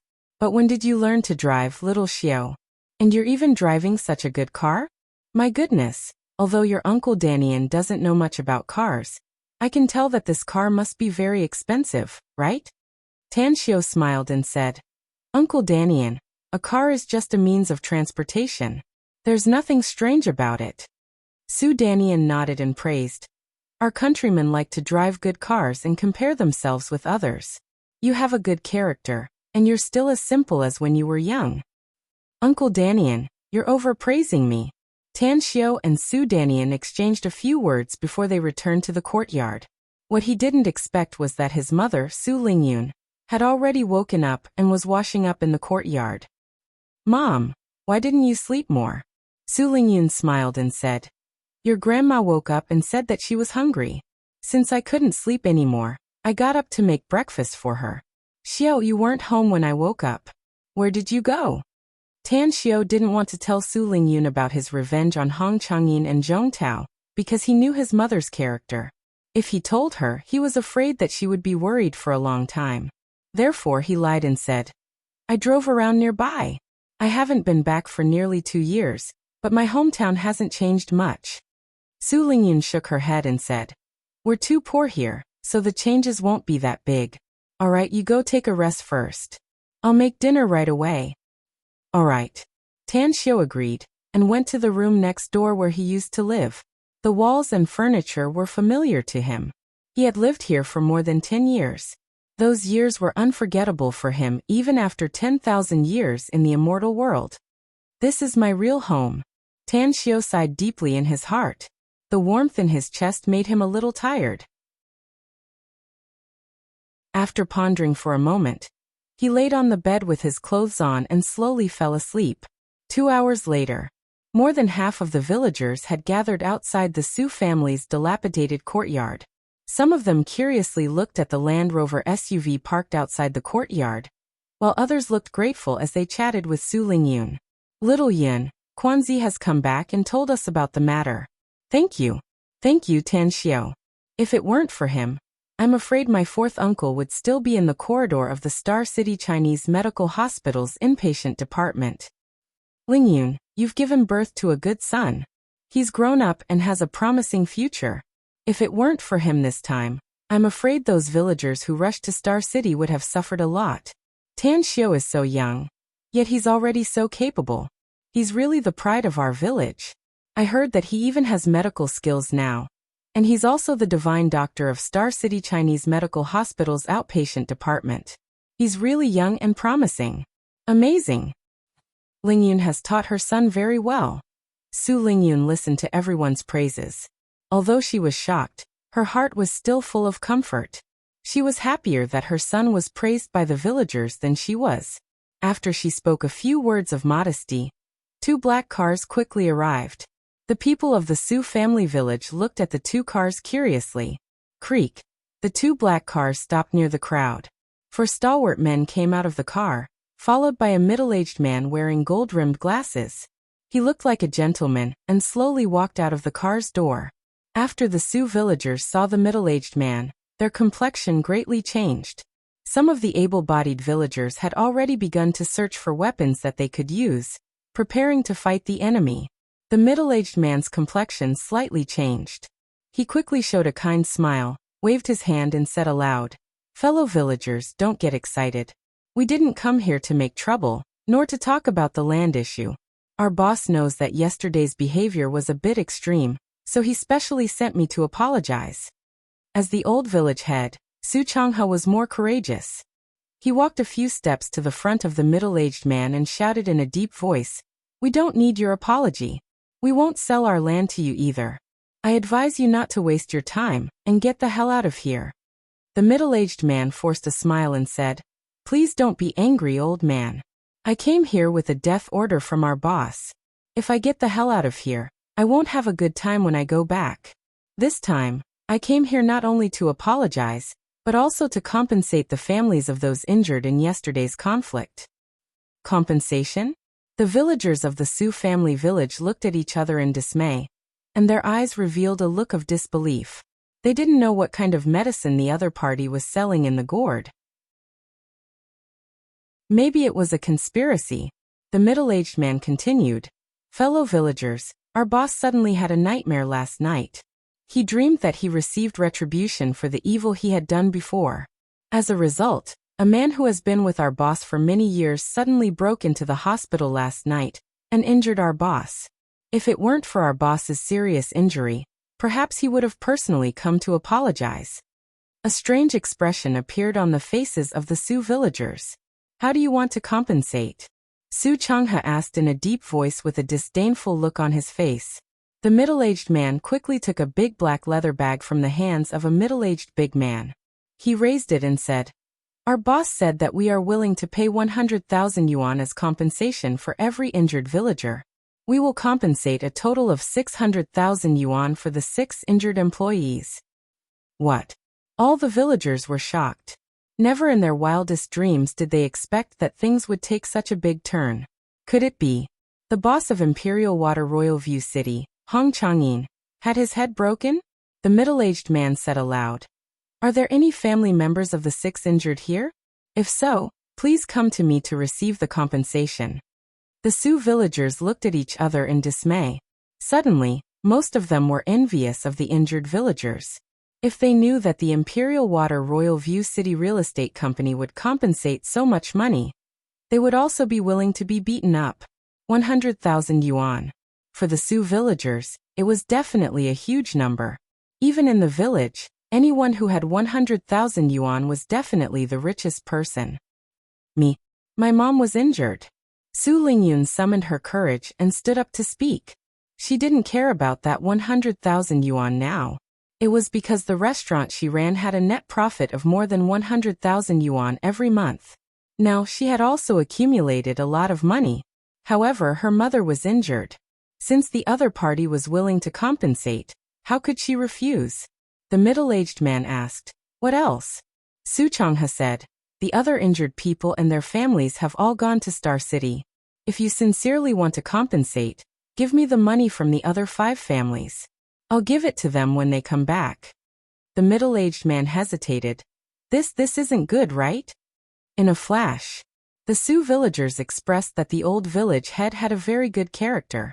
Everyone was relieved to hand it over to him. The middle-aged man nodded. He took out 100,000 yuan from the black leather bag and handed it over to Su Lingyun. Then he gave the remaining 400,000 yuan to Su Changhe. "Everyone, we've already paid the money. Our boss asked me to tell you that the plan to occupy your village's farmland and build an industrial park has been abandoned. We won't bother you again in the future. So let's not interfere with each other in the future." Su Changhe looked at the money in his hand, and then looked at the sincere middle-aged man. Then he said with a sinking tone, "We're all ordinary people. If you don't provoke us, we naturally won't take the initiative to provoke you." "Okay," the middle-aged man replied and quickly left by car. The Su villagers were talking about it outside the courtyard.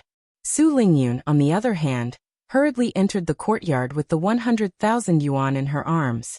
There was no bank in the countryside, so there was no way to save the money. Su Lingyun came to Tan Xiu's room and saw that Tan Xiu was sleeping soundly. She hesitated and put the money in the drawer of the table.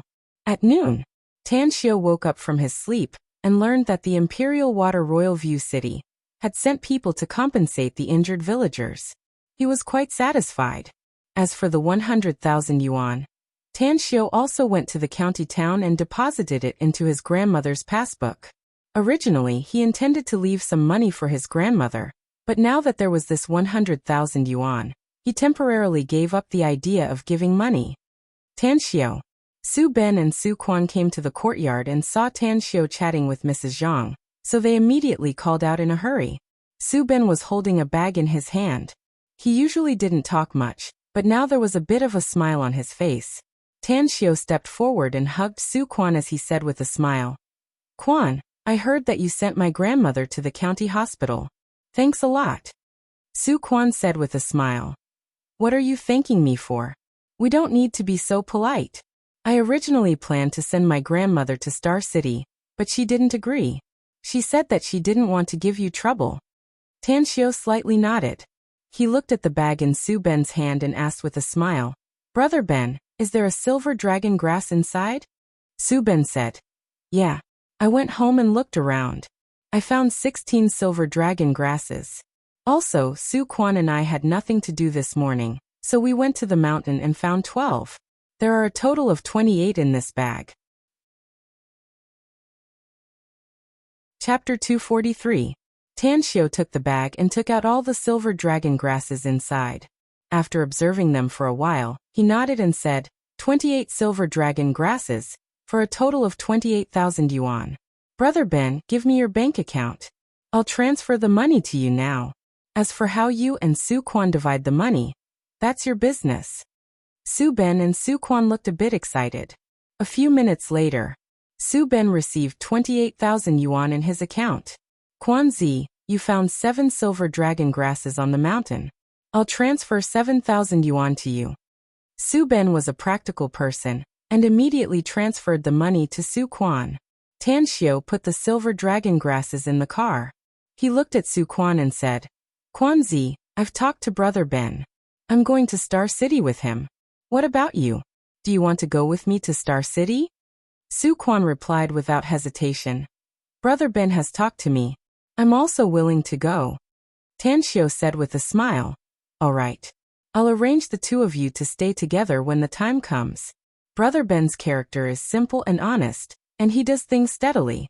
As for you, you're quick-witted, so I'll arrange other things for you later." Su Quan said with a smile, "I'm relieved to follow you." Ring, ring, ring. Just as Tan Xiao was about to speak, his mobile suddenly rang. When he grabbed it and looked at the caller ID, he found that the call was from Han Qinggu. "Hello, Miss Han." Tan Xiao said with a smile. "Tan Xiao, quickly check your score." Heavens! The total score of the college entrance test is 750 points. You actually got 746 points. It's amazing. It's too incredible. You're only 4 points away from a full score. Han Qingwu's trembling voice came from the phone. Tan Xiao stared blankly for a moment. He suddenly remembered that he could check the college entrance test score today. Upon hearing Han Qingwu's words, Tan Xiao knew that she had his admission ticket number, and had checked it for him. So he said with a smile, "Miss Han, I told you. I'll definitely give you face in this year's college entrance test. By the way, how did Yuan Chuling and Cheng Yan'an do?" Han Qingwu quickly said, "I haven't checked their scores yet, but I'm very confident in them now." Tan Xiao, congratulations. Tang Xiao said with a smile, "I also want to thank Teacher Han for sparing no effort to take me in." Han Qingwu smiled and said, "It's good that you know how good I am. Where are you now? In order to celebrate your excellent results, I'll treat you to dinner." "I'm in my hometown in the countryside," said Tan Xiao. "I'll contact you when I return to Star City." "All right," Han Qingwu said. After hanging up the phone, Tan Xiao checked his score according to his admission ticket number. He was satisfied that he got full marks for all the other subjects, except for Chinese, which had 4 marks deducted. Ring, ring, ring. Just as Tan Xiao finished checking the scores, his phone rang again. This time, it was Ouyang Lulu who called. "What's up, Lulu?" Tan Xiao was in a good mood as he asked with a smile. Ouyang Lulu quickly asked, "Tan Xiao, the college entrance test scores have come out. What's your score?" Tan Xiao said 746. Ouyang Lulu was puzzled and asked, "What's the total score? How is it?" Tan Xiao said, "Except for Chinese, which should be my essay, I got full marks for all the other subjects." "What? You mean, you only need 4 marks to reach the total score of the college entrance test?" Ouyang Lulu's exclamation came from the phone. "That's right," Tan Xiao said with a smile. Ouyang Lulu was shocked and said, "Tan Xiao, you're not lying to me, right? Heavens! That's too amazing. I remember you're a science student, right? To have such a high score, I'm afraid you'll be the top science student in Shuangqing province. Tan Xiu said with a smile. It doesn't matter if it's me or not, as long as you can enter Shanghai University. Ouyang Lulu exclaimed in admiration. Tan Xiu, I've always known that you're amazing, but I didn't expect you to be this amazing. When are you coming to Jingmen Island? I'll treat you to a meal to celebrate. Tan Xiu hesitated for a moment before he forced a smile and said, I'll go to Jingmen Island to find you after I'm done with the things here. All right, Ouyang Lulu happily said with a smile. Su Ben and Su Quan, who stood beside Tan Xiu, were dumbfounded and shocked ever since Tan Xiu checked the college entrance test scores. Tan Xiu and Ouyang Lulu ended their conversation on the phone. Both of them had yet to sober up from the shock. They were all educated people, so they naturally understood what it meant for Tan Xiu to get 746 points in the college entrance test. Tang! Su Quan opened his mouth, but Tan Xiu's mobile rang again. Tan Xiu looked at the mobile screen with a forced smile on his face. He looked at Su Quan and shook his head. He then picked up the phone and said, Zhengyu, what's the matter? Tan Xiu, your college entrance test scores have come out. Have you checked it? How many points did you get? 746. How many? 746. God. For a full 40 minutes, Tan Xiu received more than 20 calls. Without exception, all of them were asking about Tan Xiu's high score. Even the president of Star City Chinese Medical Hospital, Li Hongji, called to inquire. When these people learned that Tan Xiu got 746 points in the college entrance test, each and every one of them was shocked to the point that it was difficult to increase. They all knew that Tan Xiu was amazing.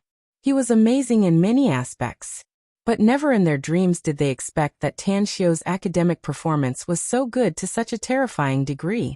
However, from Yuan Chuling and Cheng Yannan, Tan Xiu also learned about their college entrance test scores. Yuan Chuling's score was 663 points. According to the previous cutoff line, it was already in the bag for him to pass the undergraduate examination. Even if he couldn't pass the top universities, it wouldn't be a problem for him to pass the exam. As for Cheng Yannan, she scored 674 points. Compared to Yuan Chuling, she was more hopeful to enter the key undergraduate examination. At this time, Su Lingyun came out from the kitchen and saw that Tan Xiu was talking with Su Ben and Su Quan. She immediately said with a smile, Su Ben, Su Quan, stay here for lunch today. Xiu. I really want to remember something very important, but I can't remember what it is for the time being. You say our family. Tan Xiu interrupted Su Lingyun and said with a smile, Mom, I just checked the score of the college entrance test. The total score is 750 points, and I got 746 points. Su Lingyun stared blankly for a moment. Then, her eyes stared wide with disbelief bursting out from them. She quickly wiped her hands on her apron and rushed to the front of Tan Xiu. She grabbed Tan Xiu's arms and hurriedly shouted, How much? How many points did you get? 746 points. 4 points short of the full score. Su Lingyun stared blankly at Tan Xiu. As she looked at him, 2 lines of tears welled up in her eyes. When she loosened Tan Xiu's arms, she directly squatted on the floor and cried. Tan Xiu squatted down and gently hugged Su Lingyun's shoulders. He knew that his mother was crying tears of joy, so he didn't comfort her.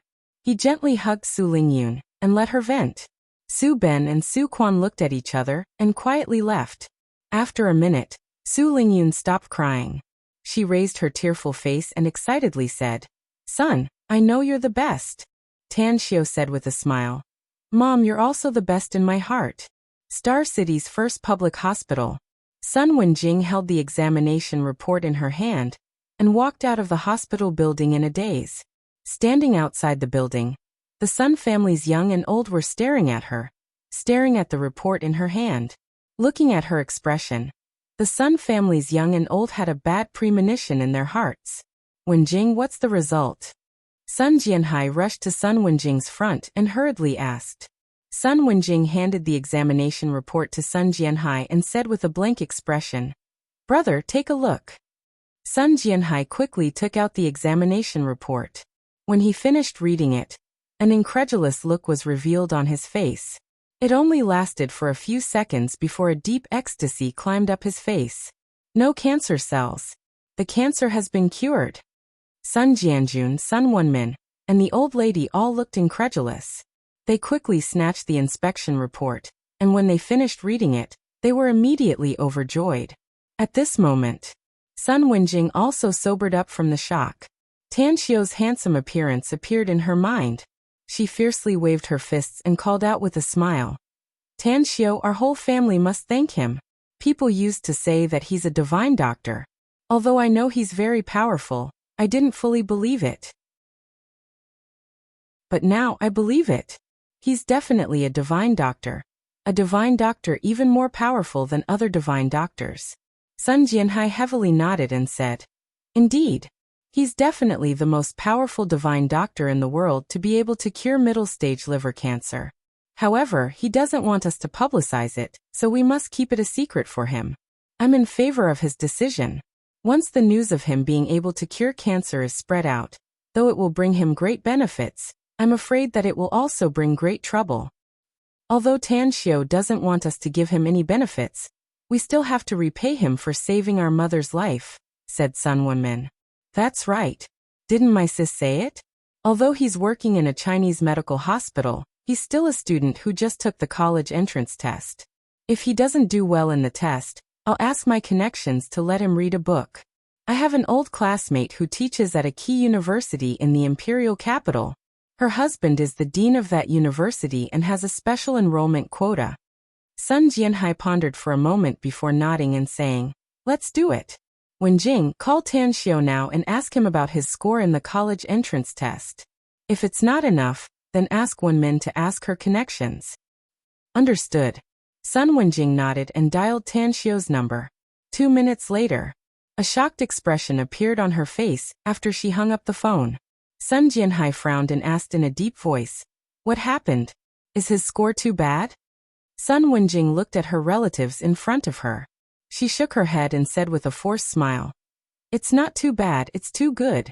If I didn't believe that Tan Xiu wouldn't lie, I really wouldn't believe that he could get such a high score. 746 points, only 4 points away from the total score." "What?" Upon hearing it, everyone in the Sun family was dumbfounded. They were also shocked by the news. After a long while, Sun Jianhai forced a smile and said, "Since we can't help him in this aspect, let's think of another way.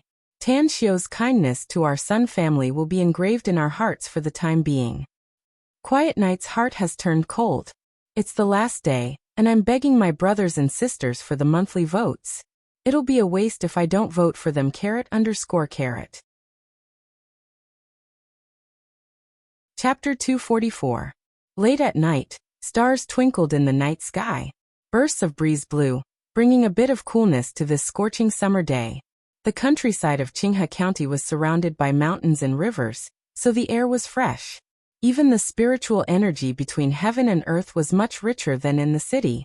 Tan Xiu was sitting cross-legged on the roof of his house, bathing in the starry sky as he practiced the heavenly art of cosmic genesis. Now that he had reached the peak of the skin strengthening stage, he could break through to the flesh strengthening stage at any time. Therefore, no matter how busy he was every day, he would not delay his cultivation. Ring, ring, ring. His cell phone suddenly rang, awakening Tan Xiu from his cultivation. Tan Xiu took out his cell phone. When he saw the number, he was slightly stunned. Then, he suddenly remembered that he had promised Yuan Zhengxian something, but he had not fulfilled it until now. "Uncle Yuan." Tan Xiu called out. Yuan Zhengshuan's urgent voice came from the phone. "Tan Xiu, where are you? Can you save little Ling?" Tan Xiu's complexion changed as he hurriedly asked, "What happened to Yuan Chuling? What happened?" Yuan Zhengshuan's voice was very low, but it was very clear. "There's an accident in my business. I didn't expect that those foreign groups who covetously want to take away my core technological data would go crazy and attack my various industries. Apart from Little Ling, 2 other company executives were also killed. Those people are too powerful.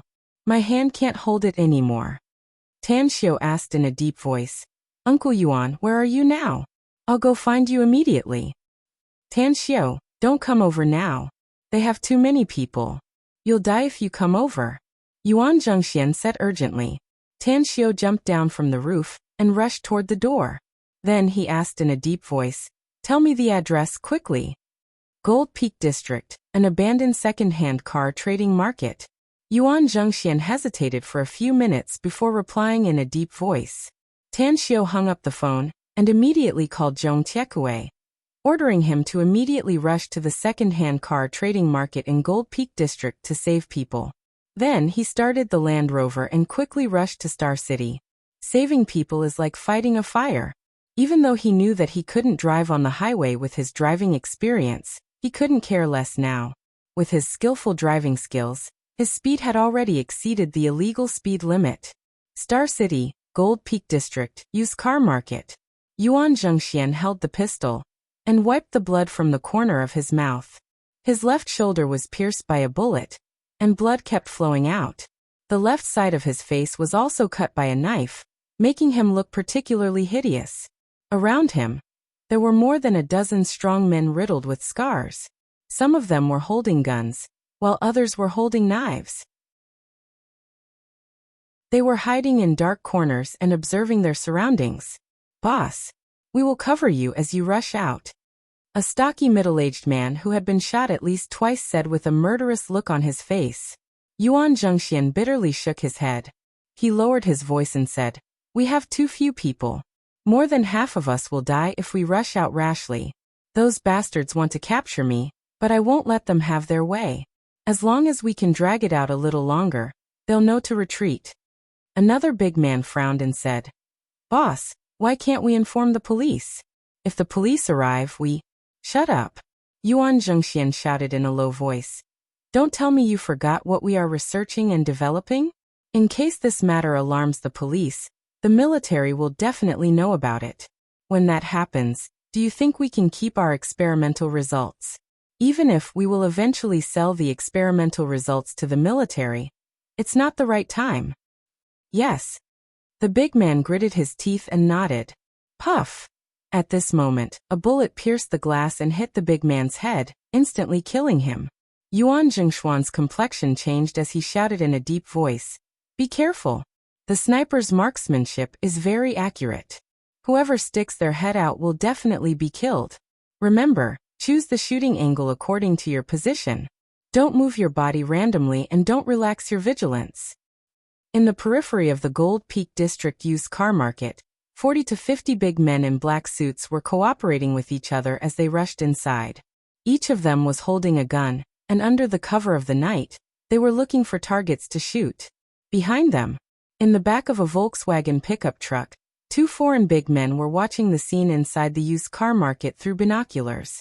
Finally, one of the foreign big men put down the binoculars and said in English, There's an old saying in China that a cornered beast's struggle is futile. Yuan Zhengxian is like a turtle in a jar, he can't run away. As long as we catch him, we can extort the core information of the biochemical weapon through torture. Jeff, be prepared. Don't let those Japanese shorties ruin our plan. After you get the core information, immediately evacuate according to the arranged route.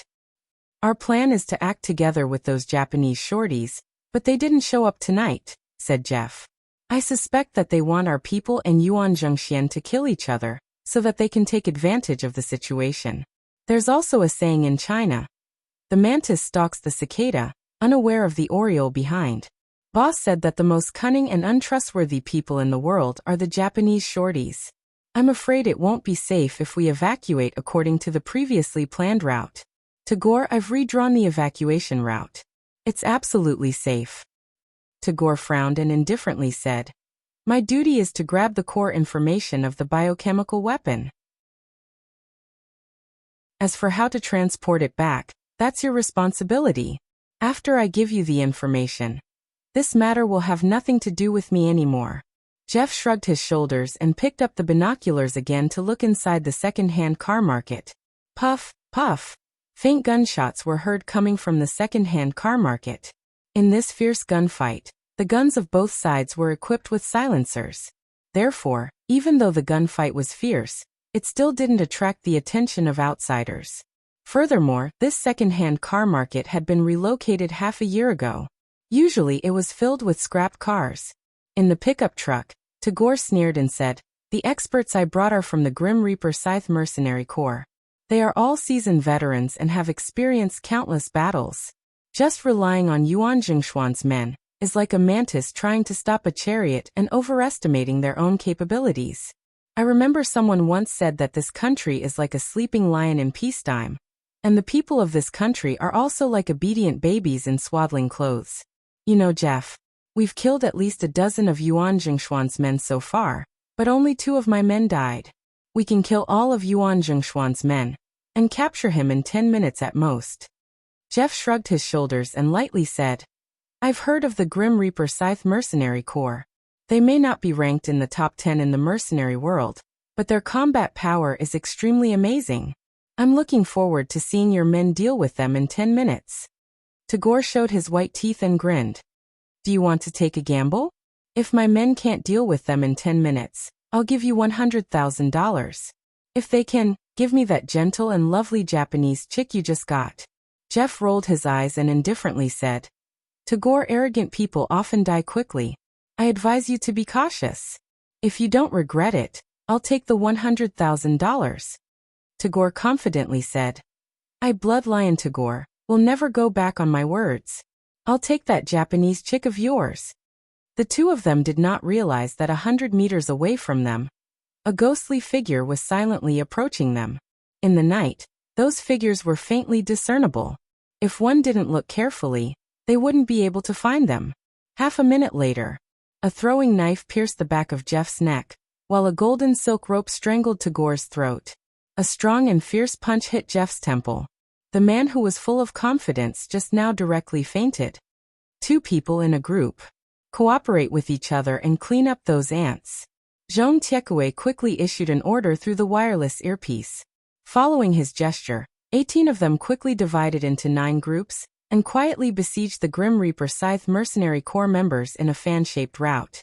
They had no firearms in their hands, but what they held in their hands were cold daggers. Puff, puff, puff, puff. The sound of the dagger cutting the throat and piercing the heart didn't alarm the others. In just 2 minutes, more than 10 members of the Grim Reaper Scythe Mercenary Corps had become ghosts under their blades. The firearms in the hands of the Grim Reaper Scythe Mercenary Corps members were also taken by Zhong Tiekue and his men. Enemy. Suddenly, an angry roar came from a member of the Grim Reaper Scythe Mercenary Corps. But in the next half a second, his throat was cut and the dagger pierced his heart. The light machine gun in his hand also fell into the hands of others. "Captain, the enemy has at least 30 people. Now that we've been exposed, what's the next step of the plan?" A member's voice came out of the wireless earpiece. Zhong Tiekue pondered for a moment and said in a deep voice, "Looking at their appearance, they haven't caught Yuan Zhengxian yet.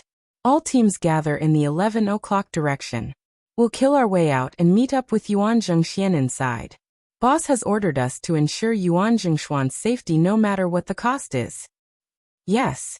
The other party's reply came out of the wireless earpiece. Zhong Tiekue glanced at the unconscious Tagore. The dagger in his hand instantly cut his hamstring. The moment he woke up from the pain, Zhong Tiekue knocked him out again. Then he quickly stuffed Tagore's body into a hidden corner and covered each other with another member as they rushed toward the 11 o'clock direction.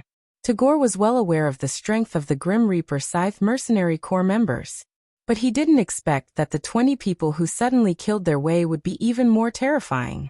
If Tagore knew the former nickname of these 20 people, he would probably immediately issue a retreat order and flee for his life. Chapter 245. It must be noted that Zhong Tiekue and the other 20 men had received devilish training since they were very young. When they grew up, they were sent abroad and inserted into a terrifying and dangerous organization. They had experienced countless baptisms of war and rolled in mountains of corpses and seas of blood. If any of them were to be thrown into the army, they would probably become the king of the army. At this moment, the members of the Grim Reaper Scythe gang had been stunned by the sudden sneak attack. They called to Gore through the wireless headset, but no one responded at all. Retreat! Retreat! The voices of their companions constantly came from the headset of the Grim Reaper Scythe gang members. The strong members didn't have the intention to continue fighting and quickly retreated to the back. When they passed by the place, they found the bodies of their companions. Puff! Puff! Puff! Within half a minute, 7 or 8 members of the Grim Reaper Scythe gang fell down. Several of them were wounded, but they desperately ran away. Zhong Tiekue and the other members didn't chase after them. They only sent 2 people to quietly follow those members of the Grim Reaper Scythe gang. The rest of them quickly rushed inside. At the same time, in a hidden corner, Zhong Tiekue dialed the number given by Tan Xiao. Inside the second-hand car trading market, Yuan Jingshuan's brows slightly wrinkled. It had been several minutes, but there was no enemy shooting. Even the outside was quiet, without the slightest movement. The quietness in the midst of danger made him even more worried. Buzz, buzz, buzz. Yuan Jingshuan's complexion changed. He found that it was his mobile phone that was vibrating. He quickly grabbed it and saw the unfamiliar number on the screen. He pondered for a moment before he resolutely picked it up and asked in a low voice, "Who is it?" "My name is Zhong Tiekue. The boss sent us to support. The enemy has retreated. We're going to join you immediately." "Who's your boss?" Yuan Jingshuan's expression moved and hurriedly asked. "Tan Xiao," Zhong Tiekue said. Yuan Zhengxian was silent for a few seconds and then asked, "How can I believe you?" "Call my boss. He'll tell you," Zhong Tiekue said in a deep voice. "All right." Yuan Zhengxian hung up and dialed Tan Xiao's number. On the highway, the Land Rover SUV that Tan Xiao was driving had exceeded 180 kilometers per hour. Because it was nighttime, there were very few cars on the highway. However, the drivers of some cars that he passed were shocked by Tan Xiao's speed. "Tan Xiao, have you sent anyone to support me?" Tan Xiao received a call from Yuan Zhengxian and heard the inquiry coming from the other side of the phone. "That's right, there should be 20 people. The leader was Zhong Tiekue. Have they arrived?" "Yes. Thank you." "You're welcome." After hanging up the phone, Yuan Zhengxian quickly greeted his subordinates and dialed Zhong Tiekue's number to let them in. Very soon, both sides met up. After some questioning, Zhong Tiekue came before Yuan Zhengxian and asked in a deep voice, "Are you injured?" Yuan Zhengxian nodded bitterly. He was shot in the shoulder. He lost quite a lot of blood. Zhong Tiekue said, "Bear with it. I'll help you take the bullet out." Yuan Zhengxian quickly said, "Don't worry, I can still endure it." "What about the foreign enemies? Have they really retreated?" Zhong Tiekue said, "If my guess is correct, the first 2 people we dealt with were the foreign team's commanders. Without a leader, we killed some of their people, so they retreated. Don't worry. I've sent some people to follow them. Wait for the boss to come, then we'll deal with the remaining survivors." Yuan Jingshuan's pupils shrunk as he looked at Zhong Tiekue and the dozens of stalwart men in horror. He had tasted the fierceness of those enemies. He originally had nearly 30 trusted men, but after a night of fighting, half of them were dead, and the rest were all injured. But looking at these stalwart men in front of him, they didn't have any injuries. Moreover, the cold aura emanating from them made him secretly feel a chill inside. "Go outside and see the situation." Yuan Zhengxian tried his best to calm his emotions and let Zhong Tiekue tear his clothes. Then he ordered several of his men who were not seriously injured. "Understood." Those men glanced at each other and carefully lurked outside. Zhong Tiekue tore Yuan Jingshuan's clothes and took out a lighter from his pocket to ignite the knife tip. Half a minute later he said in a deep voice, "Endure it." "All right." Yuan Zhengxian nodded. Zhong Tiekue's eyes slightly squinted. The knife tip tore the flesh of the bullet hole and quickly dug out a bullet head under Yuan Jingshuan's wretched expression.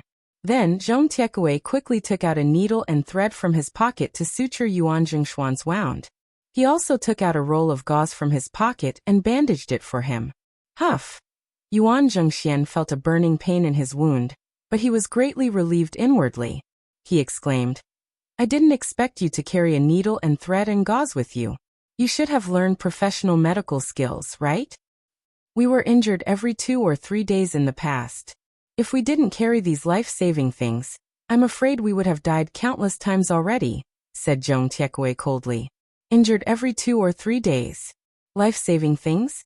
Yuan Zhengxian looked at Zhong Tiekue's cold expression, and his heartbeat sped up. Suddenly he was deeply curious about Zhong Tiekue and the others. He wanted to know who Zhong Tiekue and the others were. He also wanted to know how Tan Xiao had such a group of men. Zhong Tiekue treated Yuan Zhengshuan's wound, and ordered the others to treat Yuan Zhengshuan's men. Then he called Tan Xiao and asked for the next instruction. But the answer he got was to wait for further instructions. Star City Expressway Junction. Tan Xiao quickly drove into the toll collection area. Just as he paid the fee and left the toll booth, 2 police cars roared and chased after him. Tan Xiao had important things to do, so he naturally didn't want to deal with the police. He sped up and quickly left the police cars behind him. Furthermore, after he entered the urban area, he casually parked his car in a remote place and quickly left. In a pitch-black alley, Tan Xiao dialed Wolfhead's cell number. The call was connected after it rang 3 times. Wolfhead? It's me. Wolfhead's voice came. Tan Xiao said, since you're willing to pledge your allegiance to me, then I'll test you once. Remember, you must keep the things I've told you strictly confidential. Understood. Wolfhead replied in a deep voice. Tan Xiao said, a businessman friend of mine is being chased by a group of foreign assassins. My other men had already rescued my merchant friends, but more than 20 of them had managed to escape. You must immediately rush to the Baidu River's sand ferry. There's an abandoned factory nearby. Get rid of them for me. Foreign assassins? Wolfhead frowned as a hesitant look appeared on his face. Tan Xiao said in a deep voice, I can assure you that they're definitely foreign assassins. Although I haven't figured out their specific identity, they all have a sickle symbol on them. My men told me that they should be members of the Grim Reaper Scythe gang. Also, they have firearms on them, so pay attention to your safety. The Grim Reaper Scythe gang? A thick killing intent burst out from Wolfhead's eyes. He knew of the Yongbing mercenary group, and he also knew that this group had a bad reputation in the mercenary world. They had committed countless murders. The Grim Reaper Scythe gang was also on the list of the Interpol and the peacekeeping forces. Furthermore, when he was on a mission abroad, although he did not fight with the Grim Reaper Scythe mercenaries, 2 of his comrades had died in the hands of the Grim Reaper Scythe mercenaries. I guarantee that I'll complete the mission, Wolfhead replied. Tan Xiao hung up the phone. He didn't rush to meet up with Yuan Zhengxian and Zhong Tiekue. Instead, he stopped a taxi on the roadside and quickly rushed to the Baidu River's sand ferry. Wolfhead and the rest of the retired soldiers only had a total of 12 people in Star City. Although Tan Xiao wanted to test them, he also wanted to ensure their safety. This world was not like the Immortal world. In the Immortal world, let alone ordinary people, even the Immortal world's powerhouses could die at any time. But here, life was very important, especially for retired soldiers like Wolfhead. Some special department of the state was secretly monitoring them. In case they all died in the enemy's hands, he was afraid that he would also be in trouble. Furthermore, if his guess was correct, Yuan Chuling's kidnapping should be done by these people. If he could deal with these people, he could find Yuan Chuling's whereabouts and rescue him. This was Tan Xiao's main purpose. Creek. The taxi stopped 2 kilometers away from the Yunsha ferry terminal. The middle-aged driver took the money from Tan Xiao and curiously said, Little brother, this place is very desolate. What are you doing here in the middle of the night? Tan Xiao took the change from the taxi driver and lightly said, I lost something here during the day, so I want to see if I can find it. Is it something important? The taxi driver was surprised. Very important, Tan Xiao said. The taxi driver suddenly understood and sighed. It seems that it is indeed very important. Otherwise, you wouldn't have run here in the middle of the night. All right, good luck. As the taxi left, Tan Xiao identified the direction and quickly dashed there. Soon his eyes locked onto a pitch-black abandoned factory. He didn't follow the road, but slipped into the surrounding grass overgrown with weeds. 2 minutes later, Tan Xiao was keenly aware that 4 figures were stealthily lurking toward the abandoned factory 500 to 600 meters away from him. Those 4 people were dressed in black and seemed to be integrated with the night. If it wasn't for his keen eyes and careful observation, it would have been very difficult to find them. Those enemies have just participated in a fight and lost miserably. They must be very vigilant now that they are here. If Wolfhead and the others act rashly, I'm afraid they will suffer heavy losses. Tan Xiao silently thought.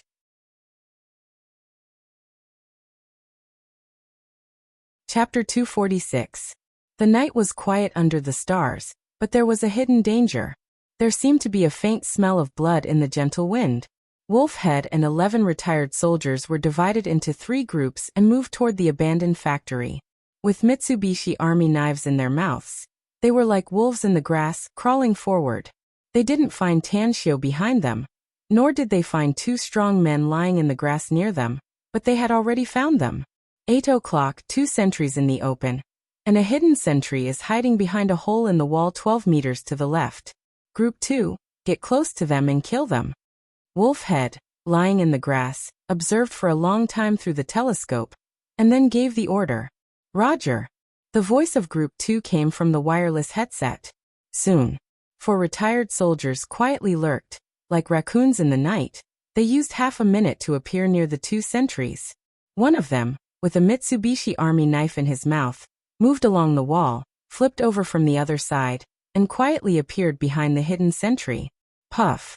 The knife cut through the throat of the hidden sentry, and the callous big hand covered his mouth. After the tip of the knife changed direction and deeply pierced the heart of the hidden sentry, the mercenary of Grim Sickle Mercenary Corps struggled a few times, and then stopped moving. Sickle tattoo? The retired soldier opened the collar of the hidden sentry, and after seeing the sickle-shaped tattoo, he had already confirmed the identity of the hidden sentry. At the same time, the other 3 retired soldiers launched a thunderous attack. They acted neatly, and in just 2 breaths, they eliminated the 2 hidden sentry. Wolfhead, the enemy is a member of Grim Sickle Mercenary Corps. I have confirmed it. The voice from the wireless headset made Wolfhead's killing intent soar.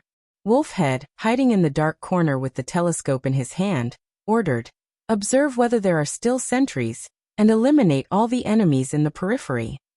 A few minutes later, all 6 sentries were eliminated, and after Wolfhead and others got 2 sniper rifles and 4 light machine guns, they slowly surrounded the deepest factory.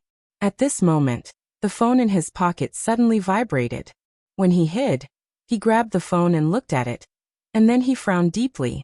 On the screen of the phone, there was an open text message, and there was a row of words. There are 2 people behind you, they are on our side. They will assist you in the attack. Wolfhead turned around. Just as he was about to use the binoculars to observe the scene behind him, 2 figures had silently appeared on both sides of him. Don't move, we're on the same side. Wolfhead's complexion changed greatly, and he immediately shouted through the wireless headset. With his back against the wall, Wolfhead looked at the 2 strong men with cold expressions, and a wave of shock rose in his heart. One must know that he was already on high alert. Regardless of whether it was in front of him or behind him, he was carefully observing. However, he did not expect that someone would appear beside him without him noticing. An expert. He was definitely an expert that was even more terrifying than him. How should I address you? Wolfhead suppressed the shock in his heart, and asked in a low voice. Shark. Forest Wolf. The 2 strong men replied coldly. The names they reported were the nicknames they had used when they were fighting in foreign countries. Wolfhead was stunned. He felt that these 2 names were somewhat familiar. Suddenly, his complexion greatly changed, and his breathing became a bit hurried as he asked. International mercenary Sharks? Shark had slaughtered the rebel leader Hagand in Africa, killed nearly 100 of his soldiers, and successfully escaped? And Forest Wolf, you're the golden god of killing of the Wolves Mercenary Corps? Shark and Forest Wolf glanced at each other, and looked at Wolfhead with a somewhat surprised expression. You know us? Shark asked in a low voice. Wolfhead looked at the 2 men incredulously. He did not expect that it was really them. It must be noted that these 2 guys were extremely terrifying figures in the world.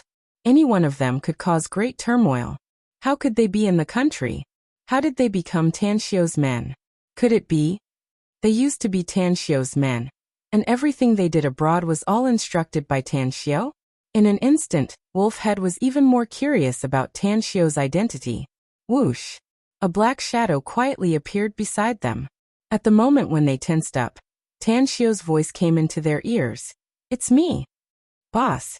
Upon seeing that it was Tan Xiu, they immediately relaxed. Tan Xiu nodded and said, "Let me tell you some bad news. We've been surrounded." Wolfhead was startled and asked in a low voice, "What happened? We didn't alert the people inside, did we? We also observed the rear when we lurked here, but we didn't find." His words came to an abrupt end.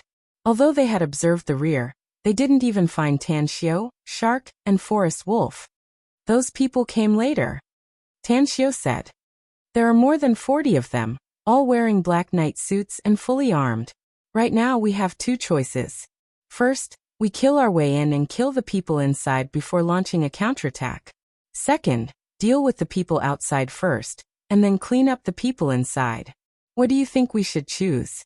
Wolf had glanced at Shark and Forest Wolf and didn't speak. Although he was powerful, he didn't have the confidence to win if he fought with Shark and Forest Wolf. Shark pondered for a moment and then slowly said, "Boss, you decide. We'll obey your orders." Tan Xiu nodded and said, "If we deal with the people outside first, I'm afraid we'll alert the enemies inside. Our main purpose this time is to kill the enemies, but more importantly, to rescue my friend. I suspect that my friend was kidnapped by the people inside. Therefore, we must sneak inside and deal with the people inside first, and then we'll clean up the people outside." "Boss, please issue the battle plan," said Wolfhead. Tan Xiu shook his head and said, "Wolfhead, I'll leave the command of the team to you. The two of them will also be under your command in this operation. I'll be responsible for the assassination and rescue. You don't need to worry about me." "All right." Wolfhead was slightly excited inwardly. After all, experts like Shark and Forest Wolf were under his command, giving him full confidence in this battle. This factory is very big, and there are a total of 22 people inside. 2 of them are at the entrance, and they are responsible for guarding the place. The others are resting inside. I'll be responsible for killing the 2 enemies who are on guard. I'll leave the rest to you." "How did you know, boss?" Wolfhead was surprised. Tan Xiu interrupted him and lightly said, "You don't need to know how I know about the situation inside. Just remember that I'm telling the truth." Recalling Tan Xiu's strength, Wolfhead slowly nodded and told him the temporary battle plan he had thought of inwardly, and then issued the attack order. The factory's entrance was a pair of heavy iron gates. At this moment, the big iron gates were closed, and 2 foreign mercenaries holding light machine guns were talking about what happened tonight in a low voice.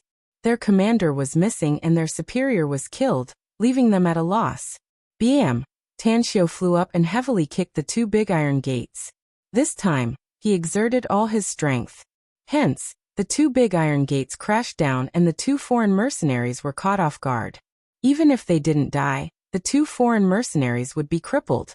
Tut, tut, tut. 4 light machine guns and 2 sniper rifles opened fire almost at the next moment.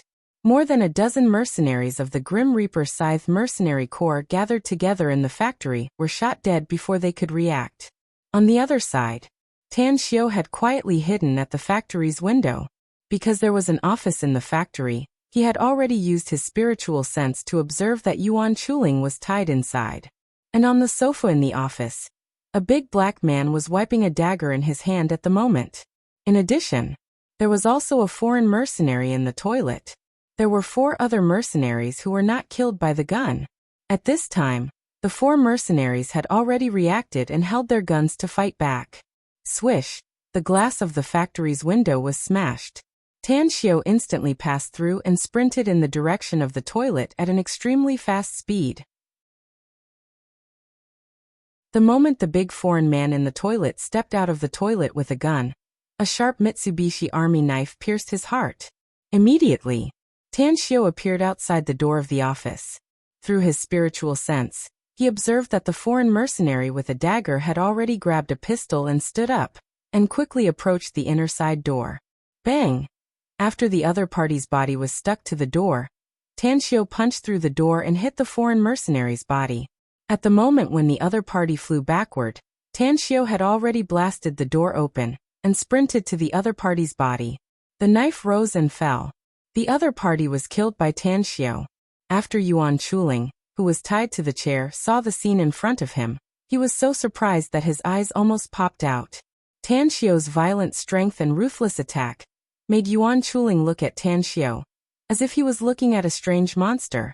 If his mouth was not taped, he really wanted to loudly ask Tanxiu, "Is this really you?" Tanxiu faintly smiled and looked at the shocked expression on Yuan Chuling's face. He walked forward and tore the tape on his mouth. He then used a Mitsubishi Army knife to cut off the rope tied to his body and said, "Wait in this room first. The fight is still going on outside. You'll be in danger if you go out rashly. If you have anything to say, wait until the enemy outside is dealt with first." "All right." Yuan Chuling hesitated for a moment before he nodded silently. Tanxiu grabbed the pistol on the ground and flashed out of the office. He found that 2 of the 4 stubborn foreign mercenaries had been killed, while the other 2 were hiding in the corner and fighting back.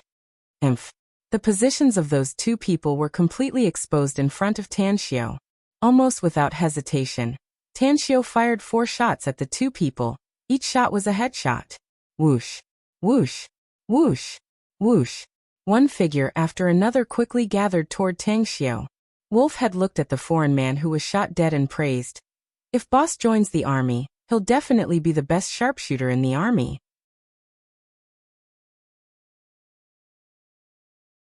Chapter 247. Tanxiu said with a faint smile, "You're not bad. I can see that these enemies are very powerful, but they don't have much ability to fight back in front of you. Get ready. Put away their guns and wait for the enemies outside to attack." Wolf had hesitated for a moment and said, "Boss, I think it's better to take the initiative to attack instead of passively defending." Tanxiu shook his head. He took out his cell phone and dialed Zhong Tiekui's number, asking, "How long will it take?" 10 minutes at most." "All right." Tanxiu hung up the phone. Killing intent surged in his eyes as he said in a heavy tone, "The others will arrive in 10 minutes at most. Let's defend first. If they immediately attack, we'll fight back. I hate it when the enemies come to our territory and kill our people. Hence, we must make all the enemies stay." "Boss, the Grim Reaper Scythe has a total of more than 40 people. They have maintained this number for more than 10 years. We've killed more than 20 of them, but you said there are more than 40 people behind. I suspect that the people behind are not only from the Grim Reaper Scythe. Those people from the Grim Reaper Scythe should be dead," said Shark in a heavy tone. "We killed more than 20 of them before, and we also killed more than 20 of them here. Therefore, the 40 people outside should be people from other forces. No matter who they are, we'll take their lives as long as they dare to shoot at us first," said Tanxiu lightly. "Remember my words, I won't attack unless I'm attacked. But if they do, I'll make them pay 100-fold. Wolf had licked his lips. He suddenly felt that his future life would be very wonderful if he followed Tanxiu. He was used to living a life of licking blood on the edge of a blade and a hail of bullets. Living as an ordinary person for more than half a year had tortured him to the core. Tonight was the new starting point for him to return to his wonderful days. Outside the abandoned factory, Ichiro Yamamoto was observing the situation inside with binoculars. Beside him was a masked woman with an excellent figure, who exuded a chilling aura. Behind the 2 of them were 4 black-clothed masked men with knives on their backs. They looked like Japanese ninjas from TV shows. "Kuroko, your target is Tagore. I want him alive, not dead." Ichiro Yamamoto put away the binoculars and spoke in a deep voice. The masked woman said in a cold voice, "I'll kill myself if I can't complete the task." Ichiro Yamamoto shook his head and said, "You don't need to promise me anything. Remember, you are the only heir of the Yamamoto clan, and also the future leader of the North Star One-Blade School. No matter who dies, you cannot die." The masked woman remained silent, but the determination in her eyes was extremely strong. Yamamoto Ichiro sighed inwardly and waved his hand to give the order, "Attack! Kill the people from the Grim Reaper Scythe organization, and seize Yuan Zhengxian. In an instant, in the darkness of the night, many figures silently snuck into the factory. Their movement skills were very strange. 3 people in a group, and they cooperated with each other. Soon, they arrived at the deepest part of the factory. Stop! Yamamoto Ichiro was still dozens of meters away from the factory when he stopped and shouted through the wireless earpiece. In front of him, the 2 corpses of the Grim Reaper Scythe Mercenary Corps were still warm. He just died. There was a wound on his neck and his heart was pierced. Someone had killed them with a Mitsubishi Army knife. There were footprints on the ground, so 2 or 3 people should have killed them. The other party's strength is very strong, at least extremely good at assassination. Because these 2 people should be sentries, said the masked woman in a deep voice. Yamamoto Ichiro said in a deep voice, check the surrounding situation and see if there are any corpses of the Grim Reaper Scythe Mercenary Corps. Reporting, we found a corpse. Reporting, we found 2 corpses. Reporting, we found a corpse. The voice was transmitted to Yamamoto Ichiro's ears through the wireless earpiece. Yamamoto Ichiro's expression was a bit unsightly. He had sent some people to keep an eye on the Grim Reaper Scythe Mercenary Corps. He received the report that the Grim Reaper Scythe organization had returned with only 20 people left. He thought that Yuan Zhengxian had been caught, and the Grim Reaper Scythe organization had suffered heavy losses to launch a surprise attack on them. He could destroy them and become the final winner. But the sudden turn of events caused him to be at a loss as to what to do. Yamamoto Ichiro thought for half a minute before he hid behind a big tree and shouted, Tagore, are you still alive? I'm Yamamoto Ichiro. In the factory. Upon hearing the voice coming from the outside, Tanshio frowned deeply. He turned to look at the others and asked, Yamamoto Ichiro? The Japanese shorty? A chilling light flashed in Wolfhead's eyes as he said in a deep voice, he's the chief steward of the Yamamoto clan of Japan. His status is very honorable. Furthermore, he also has another identity. He's an expert of the North Star One Blade School. Tanshio didn't have a good impression of the Japanese shorty. The people of this country were very aggressive and morbid. Throughout history, they were a nation that bullied the weak and feared the strong. In the past, they had invaded Wuxia, leaving behind a rain of blood on this land. Tanshio took out his mobile and called Yuan Zhengxian. From him, he learned that the Japanese shorty was also one of the forces that tried to rob his core information. Get ready to make them stay. Tanshio coldly issued the order. Outside, Yamamoto Ichiro frowned deeply. There was no reply from the other side, giving him a bad premonition.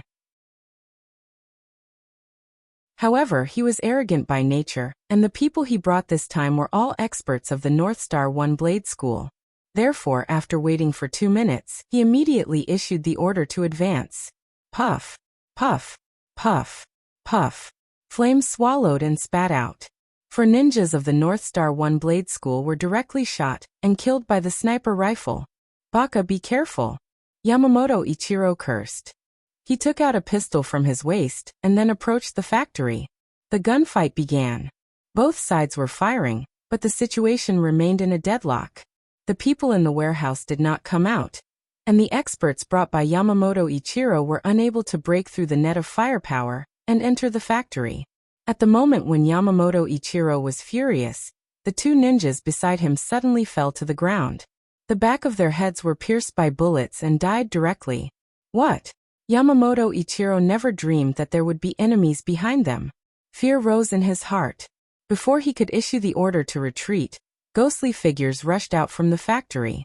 The firepower was several times stronger than before. Baka, quickly retreat. Let's kill them all. Yamamoto Ichiro panicked. He recalled an old saying in China, a turtle in a jar. He had a feeling that they were like a turtle in a jar. Whoosh. A strange figure appeared beside Yamamoto Ichiro. The masked woman said in a deep voice, Sir, leave with me. Yamamoto Ichiro pushed the masked woman away and cursed. Baka, women are just timid. Even if the enemy has surrounded us, we still have to kill our way out. Everyone, gather around me. Gather around me. Stupid. The masked woman shouted in a low voice, and her figure instantly disappeared from where she stood. At this moment, Tang Xiu had already rushed out of the factory and fired 3 shots in a row, killing 3 ninjas from the Japanese. Just as he was looking for the enemy's leader, he suddenly frowned. In the shroud of his divine sense, he found that those ninjas were rushing in one direction. Only one vigorous figure rushed to the side. Moreover, the other party's speed was extremely fast. Apart from the few cultivators he knew, he had never seen anyone with such a fast speed. Want to escape? Tan Xiu's figure flickered and flashed toward the masked woman. 10 seconds later, Tan Xiu had blocked the path of the masked woman. The muzzle in his hand was also aimed at her. As he pulled the trigger, the bullets whistled. Ding ding ding. The 3 bullets were blocked by a crescent-shaped machete. Sparks splashed everywhere. The masked woman's footsteps were strange. She constantly flashed and rushed 7 or 8 meters away to the side. Tan Xiu's expression turned serious. The other party was able to catch the trajectory of the bullets, and was able to escape at the moment of blocking. It showed that the other party's strength was more powerful than he had imagined. You can't escape. Surrender if you don't want to die. Tan Xiu stuffed the pistol into his pocket. He grabbed the Mitsubishi Army knife and rushed toward the masked woman. His speed was nearly twice faster than the masked woman. In just a few breaths, he blocked her again. Ha! The masked woman shouted. The crescent-shaped machete in her hand turned into layers of blade shadows and slashed toward Tan Xiu. Her swordsmanship was extremely strange. She attacked directly at the vital parts of Tan Xiu's body. Ding ding ding. Tan Xiu kept blocking with his dagger while dodging. In the blink of an eye, the dagger in his hand had already been chipped.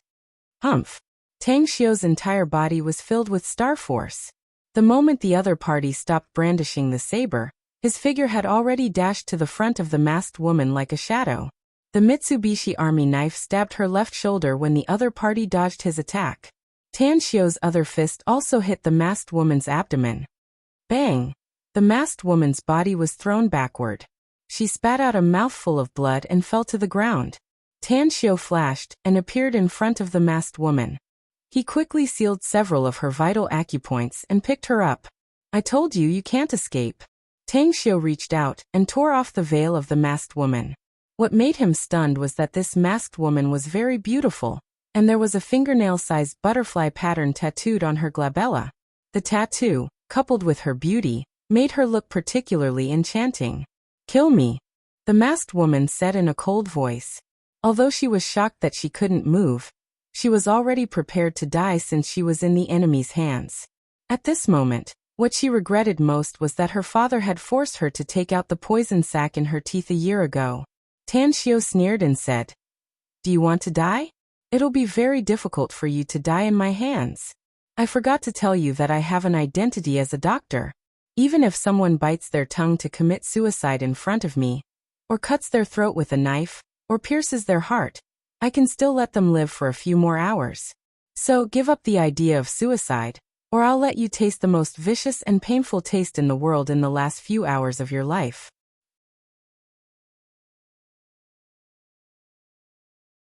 Chapter 248. The masked woman slowly closed her eyes. She was confident in her own strength, yet she was defeated by Tan Xiu. Furthermore, the opponent's means were too strange, and she didn't know whether he was telling the truth or not. Shame. It was like a raging fire burning her heart. Becoming a prisoner was the most painful thing in her life. On the other side, the battle ended quickly. Yamamoto Ichiro was shot dead. Among the 40 ninjas, except for 4 or 5 who were injured and lost their ability to resist, the rest were all killed. As for Tan Xiu's men, except for 2 who were injured, the rest were intact. "Boss, how should we deal with them?" Upon seeing Tan Xiu's arrival, Zhong Tiekue glanced at Tan Xiu's Kawako and asked in a deep voice, "Kill them all?" Tan Xiu said lightly, "Understood." Zhong Tiekue replied and was about to kill them. "Wait!" Lao Zi, whose eyes had been closed, suddenly opened them and cried out. Tan Xiu gestured to Zhong Tiekue and casually threw Kawako on the ground. Then he lightly said, "What do you want to say?" Kawako stared at Tan Xiu and asked in a deep voice, "Who are you?" "You don't need to know who we are. You only need to know that you're our enemies," said Tan Xiu lightly. Yuan Zhengxian is my friend. If you want to deal with him, you'll naturally be attacked by me. Kawako nodded and glanced at the 4 or 5 seriously injured ninjas. After pondering for a few seconds, he looked at Tan Xiao again and said, I promise you one condition. Let them go. Condition? Tan Xiao sneered. What condition can you promise me? You can choose one of the 2 options, said Kawako in a deep voice. First, I'll give you a ransom and you let them go. Second, I'll be your slave for 3 years and you let them go. Ransom? Slave? I can understand if it's a ransom, Tan Xiao said incredulously. You should be from the Yamamoto family, right? And these ninjas should be from the North Star One-Blade School. But I don't think I've heard of slaves in this day and age. Wolf Head, who was at the side, suddenly raised his brows and quickly came to Tan Xiao's side, saying, Boss, I know about the North Star One-Blade School. This sect is very abnormal and the people inside are extremely cruel, but they also have iron rules. If the successor of the North Star One-Blade School were to fall into the hands of the enemy, they could agree to be the enemy's slave for 3 years in order to survive. However, after 3 years, the enemy would have to release them. Otherwise, the North Star One-Blade School will risk the destruction of their entire school to take revenge. Tan Xiao said in surprise, Isn't this North Star One-Blade style too weird? Wolf Head forced a smile and said, How can ordinary people understand the sick mentality of the Japanese dwarves? I feel that since we have killed so many of their people, we might as well kill them all. It will save us trouble in the future. Tan Xiao pondered for a moment before he looked at Kawako and said, How much ransom is your Yamamoto family and North Star One-Blade School willing to pay for your lives? Kawako said, My life is worth $300 million, and theirs is worth $50 million. The 5 of them are worth $250 million. That's a total of $550 million. $550 million? More than 3 billion renminbi? Tan Xiao's pupils shrunk as he looked at Kawako in disbelief. Although he was rich and his total assets were far more than 3 billion renminbi, but if he could get it, it would definitely solve his financial crisis immediately. Pa! Tan Xiao took out a cigarette from his pocket, while Dragonhead quickly took out a lighter and lit it for him. After taking a deep puff, Tan Xiao slowly said, You're the successor of the Yamamoto family? And also the future sect master of the One-Blade School? That's right, said Kawako. Tan Xiao said with a smile. How about changing the conditions? Kawako frowned and said, I'll only accept one of these 2 conditions. Otherwise, you can kill us all now. Let me finish first before you decide whether to agree or not, said Tan Xiao. Kawako fell into silence. Tan Xiao said, If you become my subordinate, you'll be Tan Xiao's man in the future. I won't restrict your freedom, and I'll also let you go back to Japan. But you'll have to carry out my orders in the future. Dream on, Kawako said with a cold voice. Tan Xiao lightly said, I won't let you be my subordinate for nothing. I'll give you some benefits. And these benefits are something that countless people can only dream of. Kawako shook his head and said, I don't lack anything. You don't need to waste your efforts to buy me. Tan Xiao made a gesture to the people around him, and they immediately dispersed to the surroundings. When only Tan Xiao and Kawako were left, Tan Xiao slowly asked, What do you think of my strength? Kawako's pupils shrunk as he nodded and said, Very strong. Even the sect master may not be stronger than you. Tan Xiao said, Be my subordinate, and I'll make your strength soar. I guarantee that if you cultivate according to my method, your strength will increase by 10 times in 3 years at most. You can't be 10 times stronger than me, can you? Kawako sneered. Tan Xiao lightly said, You're wrong. My ability is not limited to killing people in front. If you didn't come so fast and gave me enough time to arrange the array, I dare say that I can annihilate all 40 of you in half a minute at most. You know array formations? Kawako asked in amazement. Tan Xiao lightly said, I know a lot of things and array formations is just one of them. I promise you one more thing.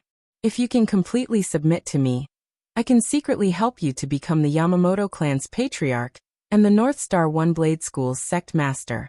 In fact, I can even help you develop these two forces in the island country, and make them the most powerful forces in the island country.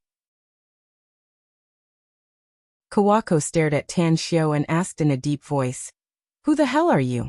Tan Xiao lightly said, "You want to know my identity? You've promised me that you can slowly investigate me when you go back. But the premise is that you have to be alive or go back." Kawako shook her head and said, "I can't believe you." Tan Xiao pointed to Kawako's body and said, "Do you think I need to lie to you?" Kawako fell into silence. She didn't reject submitting to the strong, but she always felt that it would be too hasty to make such a decision. After pondering for half a minute, she slowly asked, "Aren't you afraid that I'll break my promise today after I leave?" Tan Xiao smiled and said, "I'm not afraid. Because you won't dare to violate it. Where does your confidence come from?" Kawako sneered. Tan Xiao lightly said, "I guarantee you'll believe me as long as you do as I say." "Do what?" Kawako asked. Tan Xiao grabbed Kawako's palm and cut it with his Mitsubishi Army knife. Then he bit his finger and dripped a drop of blood on Kawako's palm. Then he said in a deep voice, "Don't reject it. Just quietly feel your body. You'll find the benefits later." Kawako instinctively wanted to reject it, but after hearing Tan Xiao's words, she felt that Tan Xiao was just playing tricks on her. She slowly relaxed in order to figure out what Tan Xiao wanted to do. Tan Xiao's finger pressed on the wound on Kawako's palm. Under the control of his mind, the drop of blood on Kawako's palm slowly fused into her body and flowed along her blood vessels into her heart. Soul domination spell. Tan Xiao's fingers quickly pinched a series of seals on Kawako's palm, and then slapped the star force condensed on his fingertips into Kawako's palm. Then, it flowed along her blood vessels and flowed into her heart, fusing with his drop of blood. Boom! Kawako's vision turned black. A sweet taste came from her throat, and she instantly spurted out a mouthful of blood. If it wasn't for Tan Xiao dodging it, that mouthful of blood would have sprayed all over him. Tan Xiao secretly gasped for breath. The requirements to cast the soul domination spell were extremely harsh. If the other party had a repulsive mentality, he wouldn't have been able to do it with his current cultivation. Fortunately, Quozi didn't reject it at all. She relaxed her mind. He could vaguely sense the condition of Kawako's body. He was sure that if he wanted Kawako to die, he could make her heart explode with just a thought. What did you do to me?" Kawako wiped the bloodstain on the corner of her mouth and looked at Tan Xiao in horror.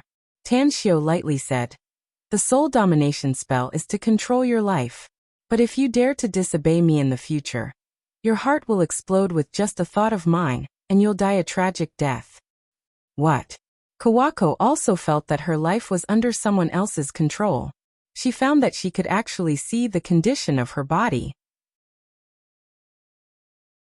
She even saw a blood-colored ancient talisman on her heart, and its color was even brighter than her heart.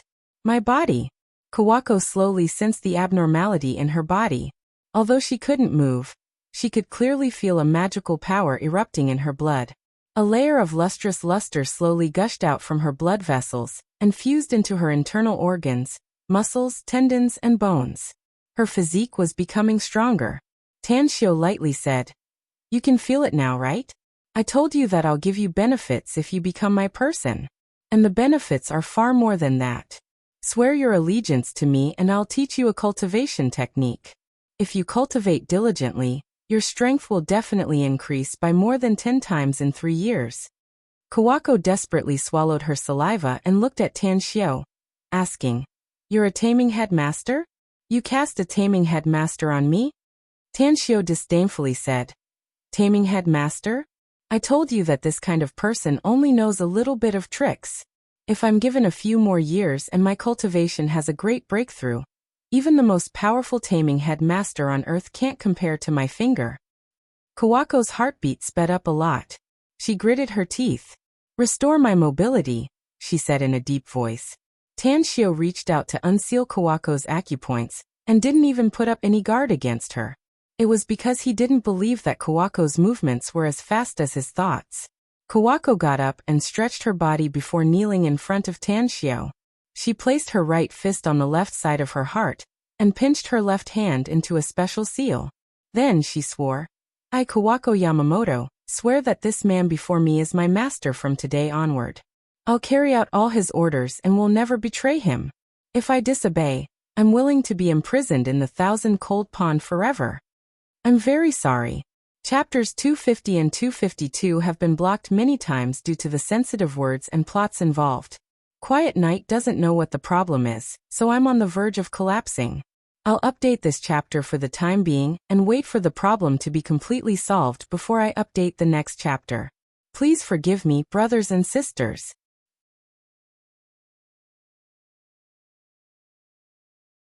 Chapter 249. Tanshio saw that Quozi had finished her oath and calmly said, Get up. Quozi stood up and asked, Master, can you really make me very powerful?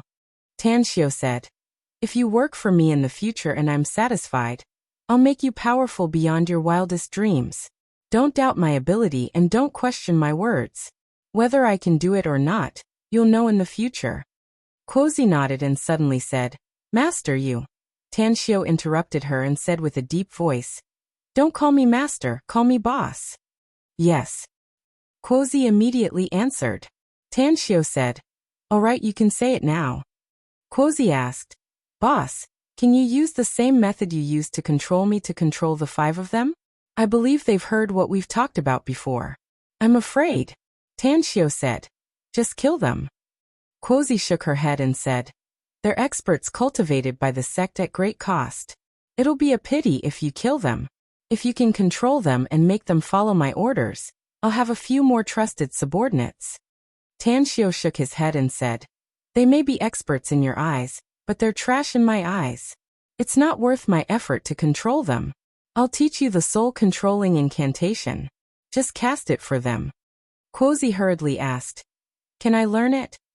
Tanshio said, You can't learn it now, but you have cultivated internal chi in your body. If you can transform your internal chi into true essence, you can cast the soul-controlling incantation. I'll teach you the cultivation technique now.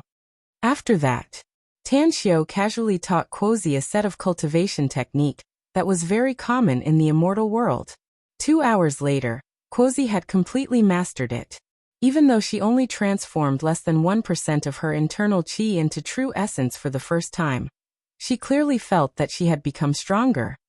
You have good aptitude and a good age. If you cultivate properly, your future achievements will be limitless, Tanshio said calmly. There was a hint of surprise in Quozi's eyes. Although she felt bad about suddenly becoming Tanshio's subordinate, the benefits she received made her feel better. Thank you, boss. Tanshio waved his hand and imparted the soul-controlling incantation to her before saying, What is your purpose for coming to Wuxia with such a big fuss? Just to snatch the technological data from Yuan Zhengxian? Yuan Zhengshuan's laboratory has recently developed a biochemical bacterium. It will have a very powerful effect if it's used in weapons. Quozi nodded. A few years ago, a professor in his laboratory was bribed by an American arms dealer to spread the news. Later on, many forces from all over the world also received this information. That's why we came to China and attempted to obtain the core information of the biochemical bacteria from Yuan Zhengxian. Tanshio suddenly understood and said, All right, I understand. Go and subdue those ninjas, then bring them out of China. As for snatching the biochemical bacteria and developing it into weapons, don't participate in it anymore. Also, if you encounter any trouble after you go back, you can contact me immediately. I'll send someone to help you if I can. Understood. Quozi nodded. Under Tanshio's signal, the 5 ninjas were taken to the factory by Quozi. Tanshio stood outside the factory and saw Yuan Zhengxian rushing over. Tanshio, I understand the situation here. Thank you. Thank you. If it weren't for you, I'm afraid little Ling and I would have died. All my men around me would have died as well. Even the core confidential data of my company would have been obtained by them. Yuan Zhengxian thanked him with a grateful face. Tanshio waved his hand and said, It's all right. It's what I should do. In fact, I'm also at fault if you really want to talk about it. I promised to help you deliver the core data, but I forgot about it because I had too many things to do. I haven't fulfilled my promise up until now. Yuan Zhengxian immediately smiled and said, "It doesn't matter. I'm relieved as long as the core data can be kept. I've also made up my mind after this incident. I can't make enough money. I'll wait until the experiment is completely over and the research can be used in weapons, then I'll directly sell it to the military. Later on, I'll switch to other businesses." Tan Xiao squinted his eyes and asked, "Uncle Yuan, may I ask how much the biochemical bacteria you developed in your lab can be sold for?" Yuan Zhengxian stared blankly for a moment before his expression changed and he asked, "How do you know it's biochemical bacteria?"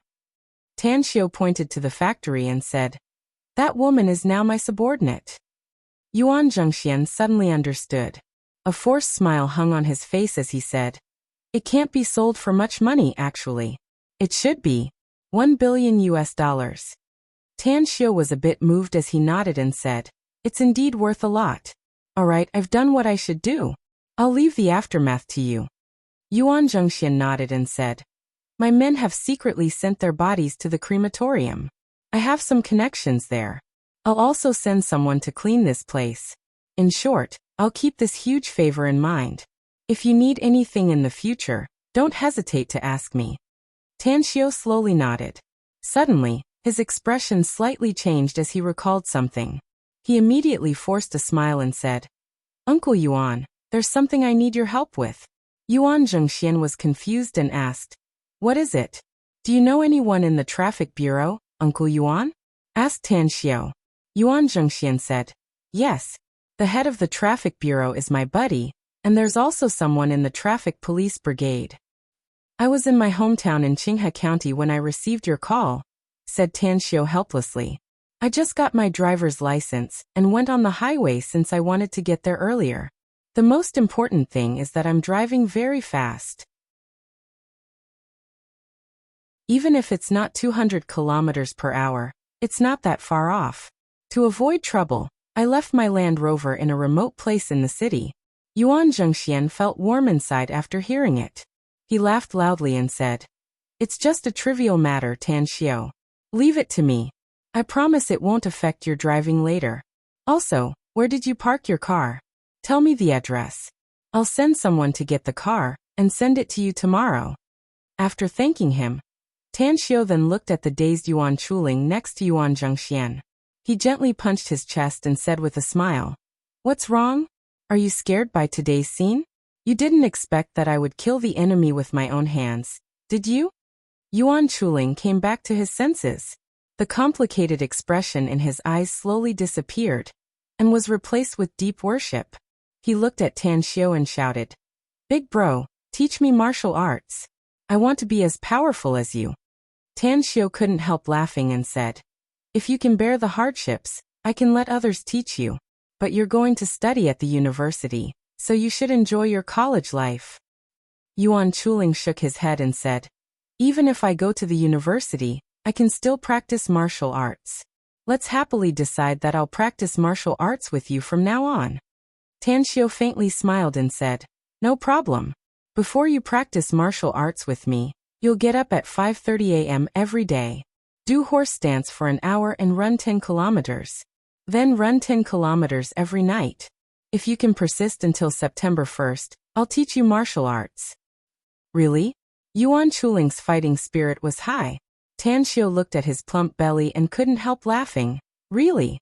Soon after, Tan Xiao turned to look at Yuan Zhengxian and said, "Uncle Yuan, I'll leave the aftermath to you. We'll be leaving first. If you need me later, just contact me." "All right." Yuan Zhengxian nodded. Tan Xiao didn't see Kawako again, and quickly left the abandoned factory with Zhong Tiekue and Wolf Head, a total of 32 people. Ever since Wolf Head and the other 12 retired Special Forces soldiers promised to follow him, he had been letting them fend for themselves. But now, they had completed Tan Xiao's test, so Tan Xiao was also thinking about how to arrange them. Suddenly, his expression moved as a plan appeared in his mind. "Wolf Head, you've done a great job this time. Consider it as a proof of allegiance to me. I'm going to let you stay in Star City for a few days.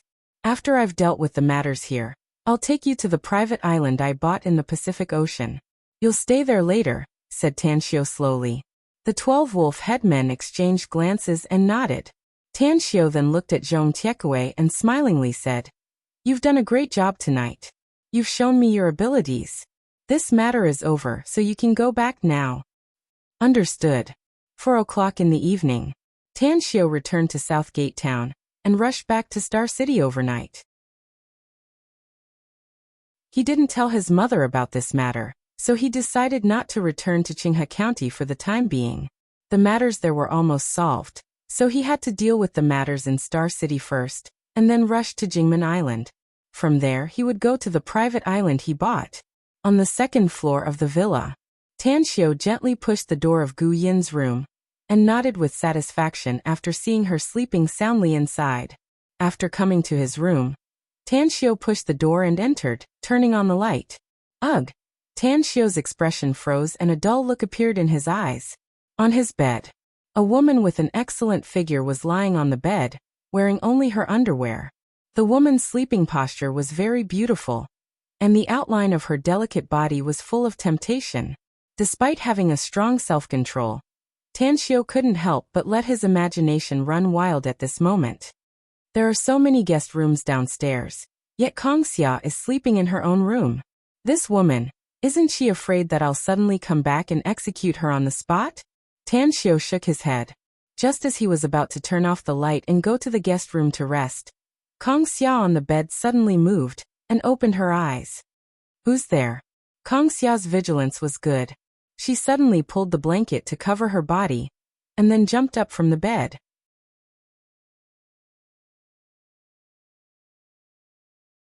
Chapter 250. Su Lingyun said, "Xiao, Mom understands what you're thinking. I agree, but I believe that Xiangfei's nature is absolutely not bad. Even your uncle, even Su Shangwen, he was also harmed by money and lost his nature. He used to be very good, kind, and took care of his family. He really helped us a lot to live in Star City all these years. So Xiao, you must think of a way to save him after he's done reflecting on his actions in prison." Tan Xiu complied. Qinghe County Su family village. Su Xiangfei was quietly leaning on the courtyard wall, smoking a cigarette. He clearly heard everything that Su Lingyun and Tan Xiu said on the phone. He hated, but he didn't know who to hate. In the short span of a month or two, he had experienced too much. Even though he thought that he had a strong endurance, he still hid in his sister's classmate's house for many days. He drank and smoked every day, living a life worse than death. He wanted to hate Tang Xiu because he knew that it was Tang Xiu who had caused his family to end up like this. But after thinking about it over and over again, he suddenly realized that it was indeed his family who relied on their wealth and power to bully his aunt and cousin miserably. Thinking back, if the police hadn't found the evidence, the one in prison now would not be his parents, but Tan Xiu. At this moment, Su Xiangfei listened to his aunt's words. 2 lines of tears slowly flowed down. In the past, he always thought that his aunt was very weak and easy to bully. Watching his parents bully her, he also had the attitude of watching a play. But now, listening to his aunt's words, his heart was filled with mixed feelings. Pa! He threw the cigarette butt to the ground and fiercely stamped it with his toes. Then, he turned around and entered the courtyard. He went straight to the front of Su Lingyun and knelt on the ground. "Auntie, I'm sorry." Su Lingyun was shocked by Su Xiangfei's actions. She looked at Su Xiangfei in disbelief. She opened her mouth but didn't know what to say. She had not hung up the phone, and her son, who was on the other end of the line, was silent. After a while, only then did Su Lingyun wake up from her daze. She hurriedly helped Su Xiangfei up inside. "Xiangfei, no matter how much our families quarrel, we're still family. Xiu's original intention was to prevent me from being bullied. You're older than Xiu, so you should be more sensible than him. Don't blame him." Su Xiangfei said bitterly. "Auntie, I don't blame him. Just like what you just said, my dad was blinded by wealth, and I also became very arrogant. Back then, I framed Tan Xiu for stealing money. If I hadn't been discovered, I'm afraid he would be the one in jail now, not my parents. So I don't hate him." A gratified expression appeared on Su Lingyun's face. She gently patted his shoulder and said, "Xiangfei, it's good that you don't hate him. Don't worry." Xiao is a man who attaches great importance to his promises. He has said in front of your grandma that he will rescue your dad from jail in 2 years. Su Xiangfei nodded heavily and said, Auntie, the reason why I can wake up is because of my dad. He committed suicide before he was taken away, and was hospitalized. When I was in the hospital, I heard him calling out your name while he was unconscious, apologizing to you. At that time, I knew that my dad regretted it. Sparkling tears overflowed from Su Lingyun's eyes. She only had one big brother. If he could wake up and see her as a family member and be a good person, she was willing to pay a great price for it. Xiangfei, stay at home and accompany your grandma. Wait for a few days. We'll go back to Star City together to see your dad. All right.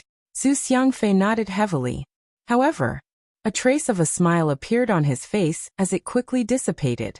After hesitating for a moment, he whispered, Auntie, if my sister can't figure it out and hates you and Tan Xiao, please don't blame her. Su Lingyun shook her head and sighed. I can understand if she hates me and Tan Xiao. Don't worry. I'm her aunt after all. I'll have a good chat with her when I see her. Su Xiangfei said. She left. She went to Shanghai. Su Lingyun was confused and asked, What is she going to do in Shanghai? Su Xiangfei said, She said that she's going to find a classmate and work in Shanghai. Su Lingyun was silent for a moment before she slowly said, Your cousin is going to study in Shanghai. I'll tell him to find your sister after he goes there. Su Xiangfei was silent for a moment before he slowly nodded and said, Thank you, Auntie. Tell my cousin that it was indeed my fault in the past. At this time, Tan Xiao's voice came from the phone. Mom, give the phone to Su Xiangfei. Upon hearing it, Su Lingyun quickly handed the phone to Su Xiangfei and said, Your cousin wants to talk to you. Su Xiangfei's expression was a bit complicated. After receiving the phone, he didn't speak. Tan Xiao's voice came from the phone. Su Xiangfei, I don't care if you're really remorseful or not. Remember this. If you dare to do anything to hurt my mom, I'll make you taste the most miserable taste in the world. Also, if you can turn over a new leaf and treat your family well, I can guarantee that you'll have a meteoric rise in the future. Su Xiangfei said bitterly, It's fine if I can have a meteoric rise in the future. I'm afraid that I'll be like my dad and lose myself after having a meteoric rise. Cousin, Tan Xiao, let's write off the previous matter. Auntie treats me well, and I won't let her down. Also, I'll take some time to come back to see her and take care of her. Remember your words, said Tan Xiao. After that, Tan Xiao directly hung up the phone. He wasn't a suspicious person, but he still couldn't fully trust Su Xiangfei. Therefore, after thinking for a moment, he dialed the number Kawako Kitamiya had given him. Kawako Kitamiya speaking. May I ask who's calling? It's me. Are you, boss? Yes. Kawako Kitamiya immediately became more respectful and asked, What's your order, boss? Have you returned to Japan? Asked Tan Xiao.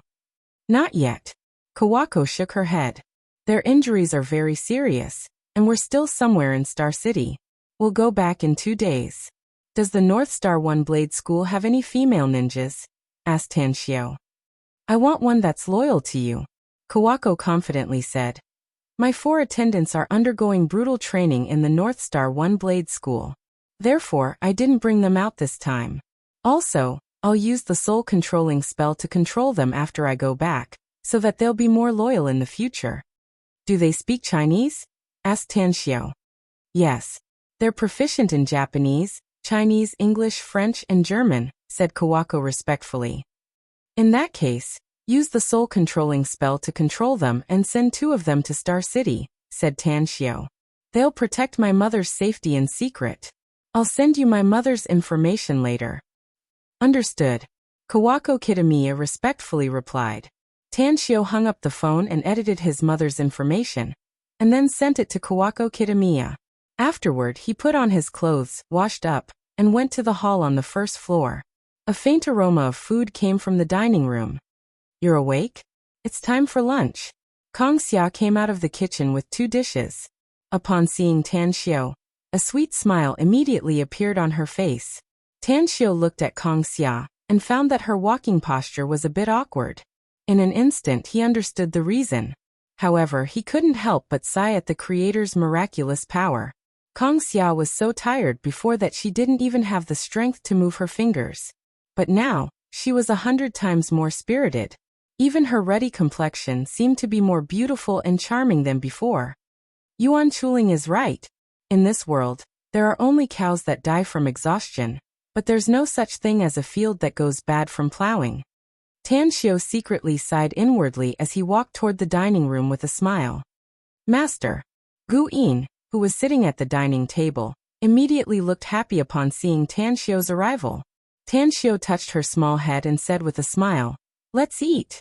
I'll take you to Jingmen Island in a few days." Gu Yin didn't care about where to go. What she cared about was to be with Tan Xiu. Jingmen Island? Kang Xia, who had just put 2 dishes on the table, suddenly looked up upon hearing Tan Xiu's words. She was particularly concerned about Tan Xiu since the two of them had been intimate. She might not care about it if Tan Xiu wanted to go to other places, but going to Jingmen Island made her a bit worried. Because Ouyang Lulu was a native of Jingmen Island, and she was now there. Kang Xia tried to pretend to be casual and asked, "Boss, do you want to take Yinin to Jingmen Island? Play? Or something else?" Tan Xiu wasn't aware of Kang Xia's thoughts, so he said, "I'll take her to see her senior sister. I'll take her abroad while I'm at it. I bought an island in the Pacific Ocean, but I haven't visited it yet. So I'm going there to officially receive it before the semester starts." "That's right, I don't have a passport. Can you help me and Yinin apply for passports?" Kang Xia secretly heaved a sigh of relief after hearing it. However, she was secretly surprised to hear that Tang Xiu also had an apprentice who turned out to be a woman. She said, "Boss, you need to go there personally to apply for passports. Also, it will take a long time. But if you look for Long Zhengyu, he should be able to handle it." Tan Xiu nodded and said, "Then I'll ask him for help. Come sit down and eat. Nourish your body." Nourish her body. Kang Xia suddenly recalled the matter between them. A trace of shyness immediately appeared on her face as she lowered her head and sat at the table. Gu Yin raised her small face and asked, "Master, is senior sister's temper good? Will she like Yinin?" "Your senior sister was injured and has been in a coma," Tan Xiu said with a smile. "But she has a good temper. You look like her when she was young, so I think she will like you." "Yeah." Gu Yin nodded obediently. "Boss, how many apprentices do you have exactly?" Kang Xia asked with a confused expression. "At present, I have 4. Tan Xiu said with a smile. "I know Chen Jizhong and Gu Yin. There's also another one who works in the hospital." "Who's the other one? Why haven't I heard you mention it before?" "There are some things that are inconvenient to say," Tan Xiu said with a faint smile. "You'll know later."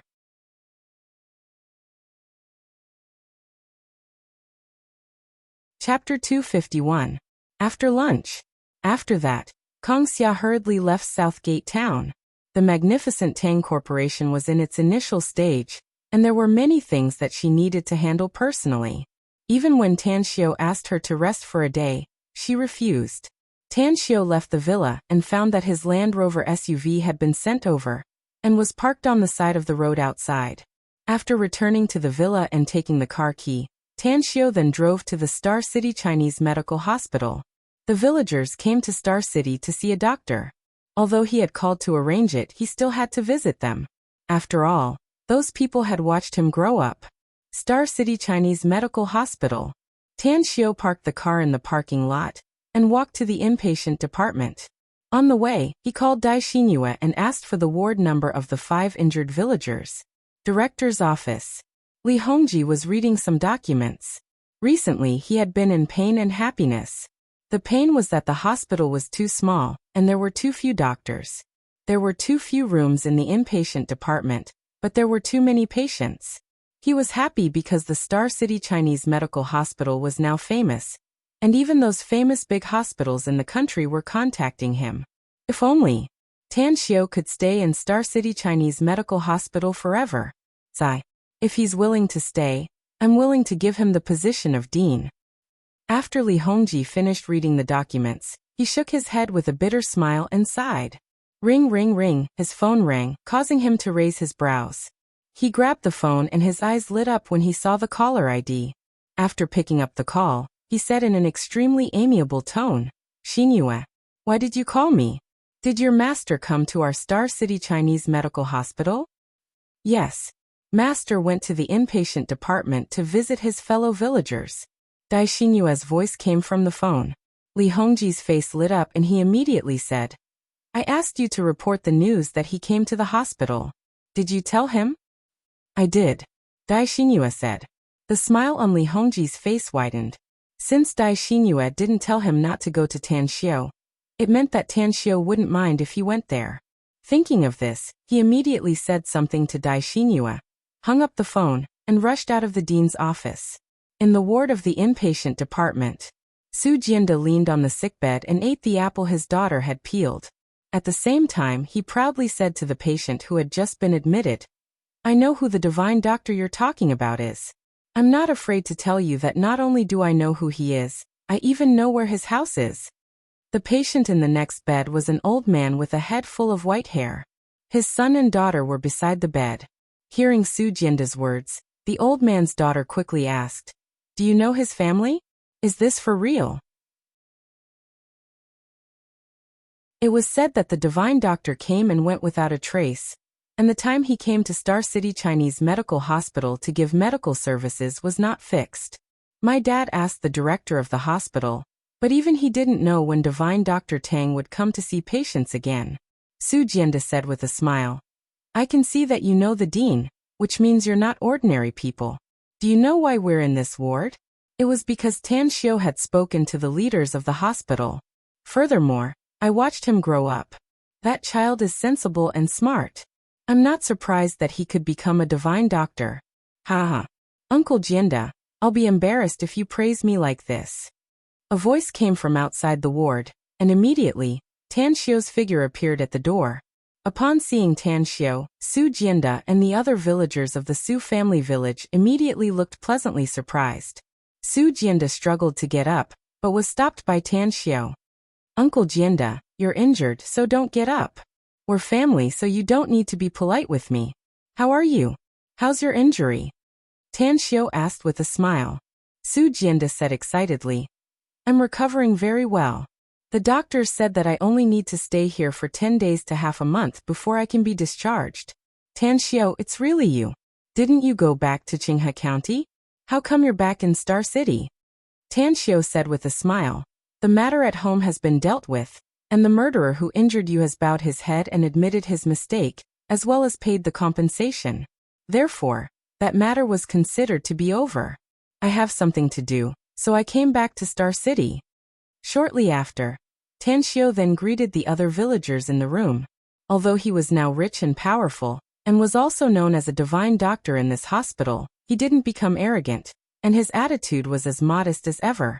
On the next bed, the white-haired old man, who was half leaning on the bed, as well as his children, were curiously looking at Tan Xiu. Although they heard that divine Dr. Tang was very young, they didn't expect him to be this young. Seeing that Tan Xiu had finished exchanging greetings with the villagers of the Su family village, the old man said with a smile, "You're really a young hero. I heard that divine Dr. Tang is very young, but the degree of his youth is beyond my expectation. Divine Dr. Tang, it's better to come at the right time than to come early. How about you treat me now?" Tan Xiu looked at the old man with a bit of vigilance in his eyes. Just as he came to the inpatient department, he found a problem. There were at least 20 men in civilian clothes everywhere in the inpatient department, monitoring the stairs and elevators. In the corridor of the ward, there were also several callous men, who should be martial arts experts, who were intentionally or unintentionally observing the ward. Therefore, he had already guessed that this old man's identity was definitely not simple. Furthermore, he felt that this old man was a bit familiar, but he couldn't remember where he had seen him. After a moment of silence, he asked, "What's your illness?" The old man forced a smile and said, "It's asthma for many years. It's been getting more and more serious recently, so my children took me here from the imperial capital when I heard that a divine doctor appeared in Star City Chinese Medical Hospital." "What's your name?" Tan Xiao nodded and asked. I'm surnamed Tang. We were a family 500 years ago. The old man said with a smile. Surname Tang? The imperial capital? Tan Xiao frowned. Although Su Lingyun didn't tell him too much about his father, she did reveal a bit that his father was from the imperial capital and also surnamed Tang. However, he secretly shook his head because he didn't believe that there would be such a coincidence in the world. Furthermore, his father, who had no feelings at all, should have nothing to do with them. This family's background was not simple. If he had a relationship with this family, how could he possibly fall in love with his ordinary mother, who came from the countryside? Tan Xiao looked at the smile on the old man's face and lightly said, To tell you the truth, I don't have a good impression of this surname Tang. If I could, I really hope that my surname is Su. Alright, asthma is easy to treat. It's just a problem with your lungs. Wait for your family to bring you to the consultation room. I'll treat you. Knock knock. The door was knocked. Li Hongji, along with 2 hospital leaders, strode into the ward. When he saw Tan Xiao, he immediately said excitedly, Tan Xiao, you finally came. You know, I'm really excited and sad now. If you didn't come, I'm afraid I would have gone to your house to find you. Is there something you need from me? Tan Xiao asked doubtfully. Li Hongji forced a smile and said, There's something. Of course there's something. Because of you, our Star City Chinese Medical Hospital is now absolutely famous in the country.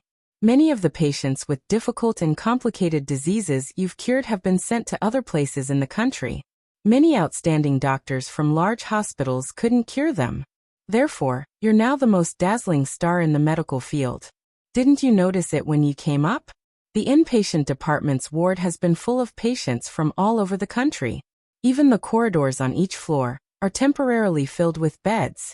We just bought 50 beds yesterday afternoon, but it's far from enough. Many people are sleeping on the floor in the corridor. Tan Xiao stared blankly and incredulously said, The fame of Star City Chinese Medical Hospital has really become so big? Li Hongji forced a smile and said, It's true. Tan Xiao touched the bridge of his nose and lightly said, It seems that I have to reduce the number of times I come to the Chinese medical hospital to give medical services. A tall tree attracts the wind. I don't like to be famous. Tan Xiao turned his head and looked at the old man saying, So be it. Don't let your children send you to the consultation room. I'll take a look at you here. When you're well, hurry up and leave. Li Hongji looked at the old man as a strange light flashed in his eyes. He quickly said, Senior Chief, since Tan Xiao is willing to treat you, then your asthma can finally be cured. He believed in Tan Xiao because he knew one thing. It was Sun Wenjing's mother, the old lady suffering from the middle stage of liver cancer, who was cured by Tan Xiao. A divine doctor who could even cure a middle-stage liver cancer patient. If he couldn't even cure asthma, then it would simply be a joke. Therefore, he had full confidence in Tan Xiao. Senior Chief? Tan Xiao frowned. Suddenly, a picture flashed in his mind. He immediately understood why he felt that this old man was somewhat familiar. He was a high-ranking and powerful leader of the country, one who was at least ranked in the top 10 in the country. He had seen him on TV when he watched the news broadcast. The old man frowned and said in a low voice, President Li, didn't I tell you not to call me that? Just call me Old Tang. Yes. Li Hongji quickly replied with an obsequious smile. The old man looked at Tan Xiao and said with a smile, Then I'll have to trouble you, Divine Dr. Tang. If there's anything you need to prepare in advance, just tell President Li. Tan Xiao lightly nodded and said, Prepare a basin of warm water and a clean towel. Also, give me some medical alcohol and alcohol cotton. A hospital leader behind Li Hongji immediately said, I'll prepare it at once. Tan Xiao waved his hand at Li Hongji and said, I'll go abroad in a few days. If I finish my business in advance and there's still some time before the start of the semester, I'll come to the hospital to see patients for a few days. If I come back late, I won't come to see patients. I'll come again during the holidays. There are doctors in the hospital who are coming from all over the country, so I'll leave it to them. Li Hongji's face immediately turned bitter after hearing it. The hospital had received so many patients from outside. If Tan Xiao were to quit, he was afraid that he, the president, wouldn't be able to handle it. After all, many of the patients who came because of the reputation had extraordinary backgrounds. Although they couldn't be compared with the one in front of him, some of them were people he couldn't afford to offend.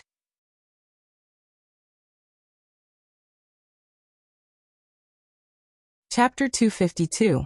Li Hongji hesitated for a moment and cautiously asked, Tan Xiao, aren't you going to go abroad for a few days? Could you spare me 2 days before you leave? After all, those patients are very pitiful. They will be very disappointed if they can't see you after traveling thousands of miles. Don't worry, I'll immediately announce to the public that you have to leave for an important matter, and won't be coming back to our Star City Chinese Medical Hospital for a short time. Tan Xiao was silent for a moment before he nodded and said, All right. I have something to do tomorrow. After I'm done, I'll come here to see patients for 2 days. Li Hongji was pleasantly surprised. That's great. I'll immediately notify everyone. Knock knock. The ward's door was knocked. After everyone in the room looked outside the door, Tang Xiu's expression turned blank as a surprised expression appeared on his face. It was because this person was the manor master of Seaside Strait Manor in Jingmen Island, Tang Dong. The old man on the sickbed had a gloomy expression as he asked in a deep voice, Why are you here? Upon seeing Tan Xiao, Tang Dong also stared blankly for a moment before he nodded to Tan Xiao. He looked at the old man and forced a smile. First uncle, father heard that you're coming to Star City for treatment, so he asked me to come and see. Furthermore, I have an acquaintance in Star City. I brought him a batch of goods, and am ready to trade. The old man coldly snorted. Your father still cares about my life and death. That's really rare. All right, since you're here and you've seen it, go and do your business. Tang Dong forced a smile and said, First uncle, even if I want to do my business, I still have to find my acquaintance. I can't do my business if I leave here. The old man angrily shouted. What does it have to do with doing business here? You're not a child anymore. How can you be so frivolous? Don't tell me the person you want to cooperate with is here? Tang Dong forced a smile and said, First uncle, the person I want to cooperate with is here. The old man stared blankly for a moment before he flew into a rage. At this moment, a trace of a smile was revealed on Tan Xiu's face as he said, Tang Dong, how many goods did you bring this time? Tang Dong stretched out his hand and said with a smile, 5. Where is it? Tan Xiu nodded. Tang Dong said, I've sent someone to send it to the place where the last transaction took place. I wanted to call you after visiting my uncle. I didn't expect to meet you here. What? You also have relatives and friends in the hospital? Tan Xiu pointed to the other 2 villagers in the hospital beds and said, Yes, they are injured, so I came to have a look. I didn't expect this old man to be your uncle. Directly, even if I didn't say anything, I'm afraid that your hospital wouldn't dare to collect his hospitalization fees and treatment fees, right? Li Hongji smiled and said, Of course, of course. The old man, who was half sitting on the bed, looked at Tang Dong and Tan Xiu in surprise. He didn't expect that his nephew actually knew Tan Xiu, and even had business dealings with Tan Xiu. He curiously asked, Tang Dong, what kind of business are you working with Divine Dr. Tang? Divine Dr. Tang? Tang Dong looked at Tan Xiu with a strange expression and honestly said, Uncle, you know about our family's manor. Tan Xiu bought the bones of those fierce beasts and other corpses at a high price. I've sold him 4 fierce beast bones before. This time, I brought 5 more. The old man was surprised. Divine Dr. Tang, what exactly do you do? Aside from being a doctor in this hospital, you seem to be a student. How come you do business? Tan Xiu lightly said, It's just a small business to earn some money to support my family. You have such a prominent identity, yet you don't know the sufferings of ordinary people like us. The old man was speechless. His surname was Tang Guosheng. Beside the bed were his children, Tang Yunping and Tang Xia. At this moment, Tang Yunpeng frowned and said, Divine Dr. Tang, my father may be in a high position, but he still understands the sufferings of the common people. If you don't know my father, I hope you won't speak irresponsibly. Tan Xiu coldly glanced at him, and didn't say anything. Tang Guosheng scolded in a low voice, Yumpeng, don't talk nonsense. Although he scolded verbally, he was secretly surprised inside.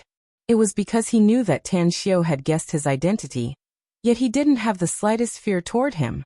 It was as if he didn't take his identity seriously at all. One must know that if an ordinary person knew his identity, they would be very shocked and would be respectful before him. For example, the president of Star City Chinese Medical Hospital, Li Hongji. Tang Yumpeng let out a bitter smile after being scolded. He really wanted to educate Tan Xiao, but Tan Xiao was, after all, a divine doctor, and his father's illness still needed his treatment. Therefore, he could only suppress the thought of educating Tan Xiao at the bottom of his heart. Tang Guosheng looked at Tan Xiao and said with a smile, "Divine Dr. Tang, I've let you see a joke. My good-for-nothing children like to talk nonsense. Please don't mind them. It's just that I didn't expect you to have such a great ability at such a young age." "It's nothing," Tan Xiao said lightly. Upon seeing Tan Xiao's dull expression, Tang Dong quickly said, "Tan Xiao, I didn't know that you're a divine doctor. If I had known earlier, I would have asked you to treat my uncle." Tan Xiao said, "It's not too late to treat him now. Although his aura is weak, it's not a problem for him to live for 8 to 10 years. After I've cured his asthma, he can live for at least 10 years. "That's great." Tang Dong was pleasantly surprised. Suddenly, Tang Dong's complexion changed. His eyes seemed to recall something as he quickly said, "Tan Xiao, since you're called a divine doctor, and my uncle came to Star City from thousands of miles away to find you for treatment, then can you treat my third brother? If you can cure him, I'll give you all the fierce beast skeletons in my manor for free. I won't ask for a penny." Tang Guosheng, who was lying on the sickbed, and Tang Yumpeng and Tang Xia next to the sickbed, were shocked. Their eyes instantly stared at Tan Xiao. All of them for free? Tan Xiao looked at Tang Dong with astonishment. One must know that the price of a fierce beast skeleton was 5 million yuan. Moreover, he still had a long way to go. He actually wanted to give all the skeletons to him. Isn't this price a little too great? What kind of illness does he have? Tang Dong said with a sinking tone. His brain was severely damaged and he has been in a coma for 19 years. The most famous medical expert in the country has determined that he's in a vegetative state. Tan Xiao nodded and said, "I'll try it if I have the chance. I've been very busy recently and have no time." Tang Guosheng hurriedly asked, "Divine Dr. Tang, you can treat a vegetative state?" Tan Xiao said lightly, "Whether I can treat him or not, I'll tell you after I've treated him. He has been in a coma for 19 years and is still alive. It seems that you have put in a lot of effort." A pained expression flashed in Tang Guosheng's eyes. His wrinkled palms were tightly clenched. After a few seconds of silence, he bitterly said, "My youngest son was only 25 years old when he became a vegetative state. Speaking of which, it's quite a coincidence that he was injured in Star City." "Star City?" Tan Xiao stared blankly for a moment before his heart suddenly tightened. After a moment of silence, Tan Xiao asked in a deep voice, "What's your youngest son's name?" "Tang Yunda." Tang Guosheng replied with a deep tone. "What did you say?"